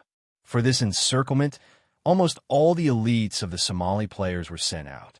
The feudal lords along the coast were responsible for providing the warships, and the adventurer players were the vanguard. The feudal lords and the guild players jointly formed a coalition army of 150,000 people. The base that the players mentioned was the command center of the coalition army. Marquis Lian Province, I've heard a lot about you. After hearing the news, Farah personally came out to welcome him. It's my first time here, and I'm sorry to disturb you. Ouyang Shuo nodded. Please. Farah was extremely enthusiastic. He pulled Ouyang Shuo's hand and walked into the command center of the coalition army. The destruction of Star Nation made Shanghai City's ocean-going fleet into the eyes of the players all over the world. Ouyang Shuo even said on the forum that he wanted to be the first feudal lord to complete an ocean-going voyage, and his final destination was England. As such, the countries along the way naturally paid more attention to this fleet. Therefore, when the ocean-going fleet docked in the port of Berbera, the iconic golden dragon flag hanging on the warships had already attracted the attention of the players at the port. The golden dragon flag was the territorial flag of Shanghai City, and it had long been famous all over the world. As a local tyrant, Farah naturally received the news immediately. He was just wondering how to establish a relationship with Ouyang Shuo, but Ouyang Shuo came to the tavern and was recognized by the guild members. It was obvious why Farah was so enthusiastic. It was none other than to invite the ocean-going fleet to participate in the encirclement and suppression of the pirates that he organized. Facing Ouyang Shuo's arrival, The big shots among the Somali players had different expressions. Some were curious, some were wary, and some were even dissatisfied. The destruction of Star Nation was a bloody fact, and it was enough to show that the ocean-going fleet of Shanghai City was extremely aggressive, and it was definitely not a peace messenger. Fortunately, Farah was very prestigious in Somalia, and no one really jumped out to cause trouble. While they were observing Ouyang Shua was also sizing up the people present. In his previous life, the encirclement and suppression plan was leaked, so it must have been a core figure in the coalition army. Otherwise, he would not have been able to know the complete contents of the plan. Unfortunately, Ouyang Shua could not tell who was acting strangely. Both parties had just met, and there was no real trust between them. They were just using each other. Therefore, Ouyang Shua did not expect to be able to participate in the encirclement and suppression plan. Ouyang Shua only promised that as long as the coalition army provided the Shanghai City fleet with the necessary equipment, the ocean-going fleet would be more than happy to cooperate with the coalition army to attack the pirates. Of course, it was limited to cooperation, and the coalition army had no authority to command the Shanghai City fleet. Farah was already very satisfied with this. Of course, there were all kinds of birds in the woods. Someone expressed dissatisfaction with Shanghai City's actions. Aren't they too arrogant? Since it's the coalition army, how can they disobey the command? Hearing this, Ouyang Shua's eyes turned cold, and he turned to look at Farah. He did not say a word, and it was obvious that he disdained to answer such a childish question. Tita, quickly apologized to Marquilian Zhou, Farah shouted sternly. Tita, however, was not convinced. I didn't say anything wrong. Why should I apologize? You. Farah was obviously very angry, and he felt that he had lost face in front of the guests. Tita, I'll say the ugly words first, quickly apologize, or immediately leave the coalition army. You're not welcome here. What? Tita jumped up, and he was shocked by Farah's words. He did not expect that Farah would expel him because of an outsider. He knew that once he was expelled by the coalition army, he would not be able to raise his head in the circle again.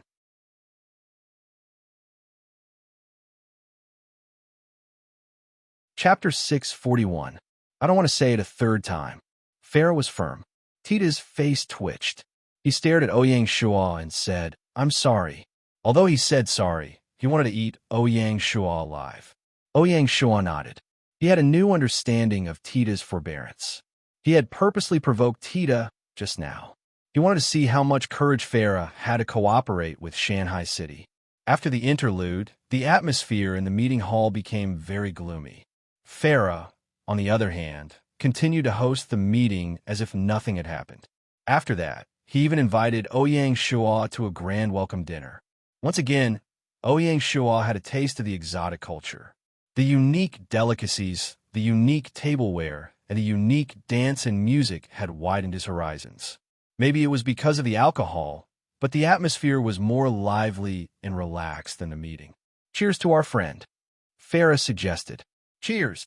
Except for Tita, the others gave Farah face. The banquet only ended late at night. Farah wanted to invite Ouyang Shua to stay in the base, but Ouyang Shua declined. No matter how brave Ouyang Shua was, he couldn't stay here. Don't forget that there was someone who was hostile to him in the base. Although Tita was reprimanded by Farah, he was actually one of the top guild leaders in Somalia. Tita's base was near the port of Berbera. He was the real boss. Seeing this, Farah said, If that's the case, I'll get someone to send you back. Thank you. Ouyang Shua nodded and thanked him. Outside the base, the personal guards were already waiting. It wasn't just 10 people, but 100 people. The personal guards were the most reliable at critical times. Let's go. It was late at night, and the port of Berbera was dark. The nightlife in the real world had nothing to do with the game. The long team passed through a dark street. Suddenly, a large number of arrows rained down from the roofs on both sides. Ambush! Protect the marquee! Chen Daming shouted. Swoosh, swoosh, swoosh. More than a dozen shields were erected around Ouyang Shua, completely surrounding him. Who are you? We're from the Cheetah mercenary group. Stop. The captain in charge of escorting Ouyang Shua shouted to both sides. What responded to him was wave after wave of arrows. Ugh! The captain was shot and fell to the ground. He turned around and left. In less than 10 minutes, the entire team had suffered heavy losses. There weren't many guild members left that Farah arranged for. The personal guards launched a counterattack, but the effect was minimal in the dark night. Retreat. If the enemy stood on the street, they could only passively take a beating. If Ouyang Shua was not wrong, these people were definitely sent by Tita. Their intentions were self-evident. Truly ruthless, Ouyang Shua muttered to himself. The bodyguards protected Ouyang Shua as they avoided the main street and turned into a small alley. Before they could even catch their breath, they saw a group of black-clothed men charging towards them. Kill! Damn it, charge! Ouyang Shua's expression became ruthless. He held the heavenly devil spear in his hand and rushed out to kill. When two enemies meet on a narrow path, the brave wins. In the pitch-black alley, there were bursts of murderous shouts. Both sides fought fiercely under the dim moonlight. The surrounding residents heard the noise and shut their doors and windows tightly, not daring to make a sound. What shocked Ouyang Shua was that there was an endless stream of black-clothed men charging towards him from all directions. No matter how brave the bodyguards were, they were gradually losing. They were truly outnumbered. Clearly, this was a well-planned assassination. Split up and break out. Ouyang Shua had no time to think about it. He only hoped to break out of the encirclement first. He led more than 10 bodyguards towards the alley on the west side. Chen Dameng and the rest were responsible for attracting the enemy's firepower in an attempt to disrupt the enemy's judgment. There was a loft not far from the alley. It looked down from a high vantage point and could clearly see the massacre in the alley. "Sir, what should we do?" The one who spoke was also dressed in black, but his face could not be seen clearly. In front of the black-clothed men stood a young man. Although he did not cover his mask, it was difficult to distinguish his true appearance in the dark. "Split up and chase after him. Remember, we must not let him escape." The young man's voice was hoarse. "Understood." The black-clothed men immediately released the signal flare. In an instant, batches of black-clothed men surged out from all the alleys of the harbor and disappeared into the boundless night. The massacre in the night was getting more and more intense. Zheng He felt uneasy that Marquis did not arrive on time at the ocean-going fleet station. "Guards, here, bring a team to the city to receive Marquis. I'm afraid something might have happened." "Yes, sir." At this moment, the signal flare shot by the black-clothed men rose into the sky. Zheng He's eyes narrowed when he saw this. The uneasiness in his heart grew. "Pass down my order. The fleet is to enter Level 2 alert. The Divine Martial Guards will set off immediately to receive Marquis." "Yes." After a while, the news of Marquis' assassination spread to the fleet. The Divine Martial Guards seemed to have gone mad. They started a monstrous massacre in the city. As long as they saw the black-clothed men, they would be killed without mercy. The accompanying Navy soldiers also joined in on this feast of slaughter. Zheng He stayed in the fleet to guard against any other unforeseen events. As the Shanghai City Army joined in, the harbor became even more chaotic. When Farah received the news, he was unusually furious. He ordered the Allied forces to attack and eliminate the black-clothed men together. Farah even sent people to look for Daida and ask him to stop this crazy behavior. Obviously, Farah and Ouyang Shua had the same conclusion. They both thought that Daida was the mastermind behind this assassination. The strange thing was that the people they sent out did not find Daida. According to the members of the Goshawk mercenary troop, their leader went to drink alone after the banquet and did not return to the small courtyard. This confirmed Tita's suspicions. In a rage, Farah sent people to surround the courtyard of the Goshawk mercenary troop and forbade anyone from leaving. Otherwise, they would be killed without mercy. The night was getting darker. The port of Berbera was a large port. Rows of low buildings were haphazardly stacked at the port. The streets were winding and the alleys were like spider webs, crisscrossing each other. Even the locals would have a hard time getting out once they were trapped. Moreover, it was nighttime. This game of assassination and encirclement became more and more confusing. The divine martial guards killed the black-clothed men, but the black-clothed men would not just wait for death. They could easily find an alley and hide their tracks, disappearing into the night like a mouse. The Alliance also did not have a smooth progress. After all, they were not the local tyrants. But with the intervention of the two armies, the large-scale killing gradually stopped. Occasionally, there was a faint scream in the night. Zhang He's expression was solemn. According to the news from the front line, the personal guards of the Marquis had been found. But the most important person, the Marquis, was missing. The murderous aura of the divine martial guards was almost at its peak. Zhang He could only pray that the Marquis could survive this bloody night alone. A nameless alley. In the darkness of the night, a young man staggered as he ran. As he ran, he turned his head to look behind him, his expression vigilant. The long spear in his hand was stained with blood. There! Quick! Don't let him escape. Behind the young man, there was a series of shouts that were deliberately suppressed. Then, he saw a group of black-clothed men charging towards the young man. The eyes on the mask were abnormally cold. Damn it! The young man cursed and struggled to stand up. Running, he definitely could not escape. The only way to survive was to kill all the enemies in front of him. The dull sounds of killing rang out again. Amid the flashes of swords and blades, no one spoke. Everyone was hovering on the edge of death. People kept falling around the young man. His footsteps were getting heavier. The wounds on his body kept bursting open, and blood kept spurting out. People couldn't help but suspect that he would fall at any moment. Ugh!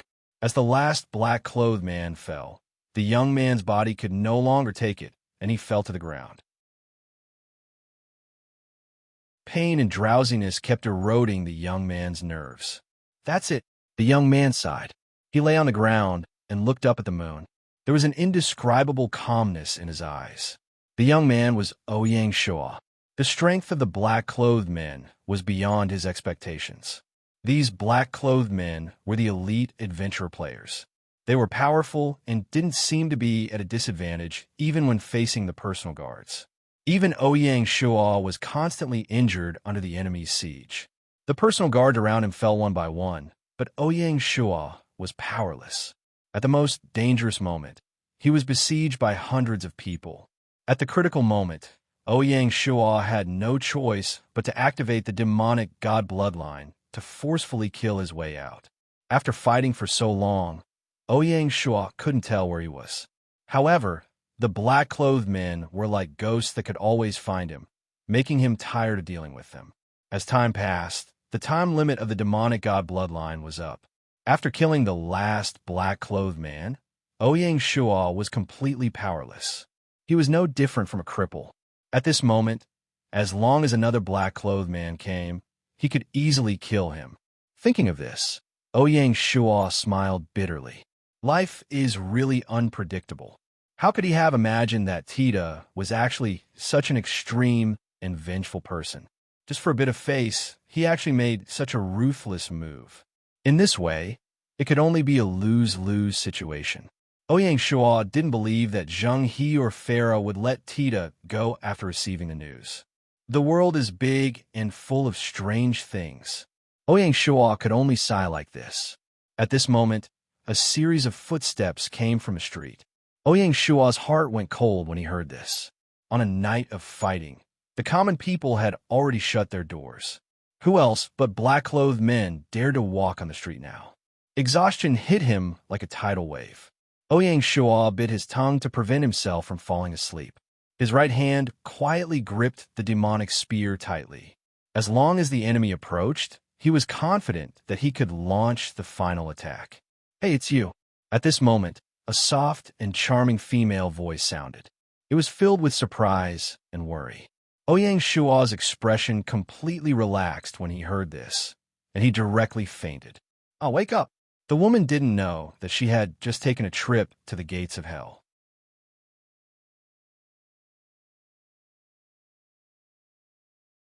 Chapter 642.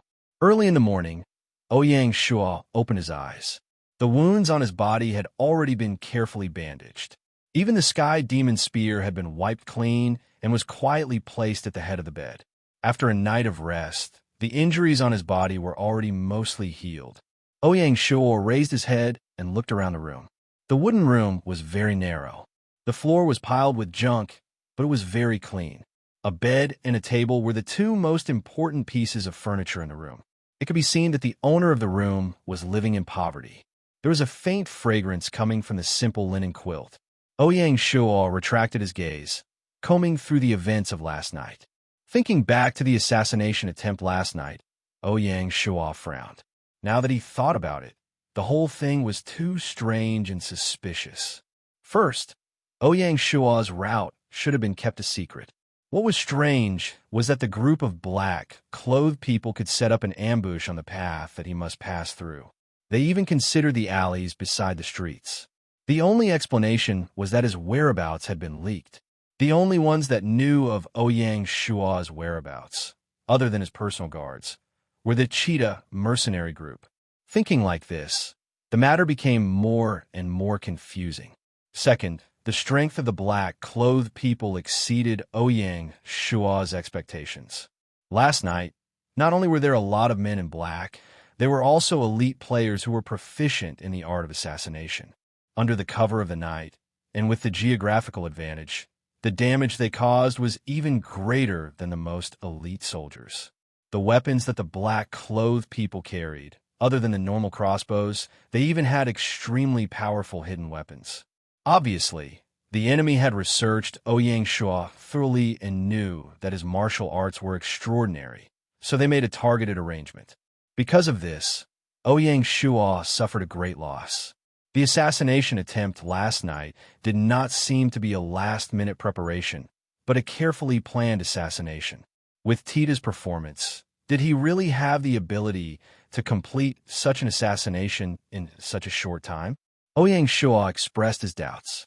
Most importantly, Tita should not have such a motive. As the leader of the guild, Ouyang Shuo did not believe that Tita was a brainless brute. Tita should know that regardless of whether the assassination was successful or not, the consequences were not something that the Great Eagle Mercenary Group could bear. Furthermore, Farah had already spoken ruthlessly. To drag the entire mercenary group into the abyss for face? Anyone with a bit of brains wouldn't do something so crazy. Last night, Ouyang Shuo was still certain that the mastermind was Tita, but now he was wavering. Compared to Tita, Ouyang Shuo was more willing to believe that it was done by a traitor within the Allied forces. Only the traitor, who had yet to show himself, had the motive to eliminate Ouyang Shuo. It just so happened that Tita had offended Ouyang Shuo before. Moreover, he had a violent temperament. Throwing the blame to Tita was the best solution. If it was Ouyang Shuo, he would also seize this opportunity. However, Ouyang Shuo was still unable to dispel his suspicions that his whereabouts had been exposed. Could it be that the cheetah mercenary group was involved? Now that he thought about it, it didn't seem like it at all. The whole thing was getting more and more confusing. This was the most difficult situation that Ouyang Shuo had ever been in. Fortunately, his fortune source was no longer deceptive, and he received help from a benefactor at a critical moment. Otherwise, the rest of the journey might not be with him. Creak. The door opened from the outside, and a beautiful girl with a graceful figure came in. She was holding a bowl of hot porridge in her hand. It was Karina, the tavern maid that Ouyang Shuo had met once in the tavern. "You're awake." Karina's face was filled with joy. Ouyang Shuo nodded, stood up, and bowed. "Thank you for saving my life, Mississippi. Drink the porridge first." Karina smiled and avoided the topic. Speaking of which, it was also a coincidence. The place where Ouyang Shuo was injured was less than 200 meters away from Karina's residence. The tavern closed late, which was why Karina and Ouyang Shuo ran into each other. The moment she saw Ouyang Shuo, Karina was really surprised and happy. This mysterious man seemed to have an indescribable magic that made Karina's heart beat endlessly. Last night, she stayed by Ouyang Shuo's side and slowly fell asleep. The manly scent on Ouyang Shuo's body made this gypsy girl extremely intoxicated. However, the difference between the two was like heaven and earth. Thinking of his identity, Karina's heart ached. In the end, it's just a dream.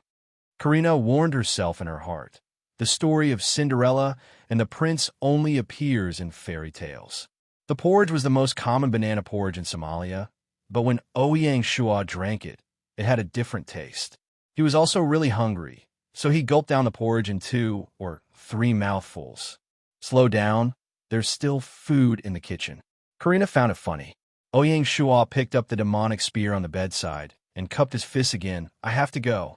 Miss, I can't repay your great kindness. Saying that, he took out a wooden box and placed it on the bed. This is a small token of my gratitude. I hope Miss won't refuse. Karina wanted to say something, but stopped. Ouyang Shua sighed, turned around, and left. How could he not see the affection in the other party's eyes? However, it was impossible for the two of them to be together after all, so there was no need to leave any hope for the other party. Can you tell me your name? Karina chased after him out of the door. Hearing that, Ouyang Shua turned his head and said, How can I say I have no clothes? Karina looked at the gradually disappearing figure, lost in thought.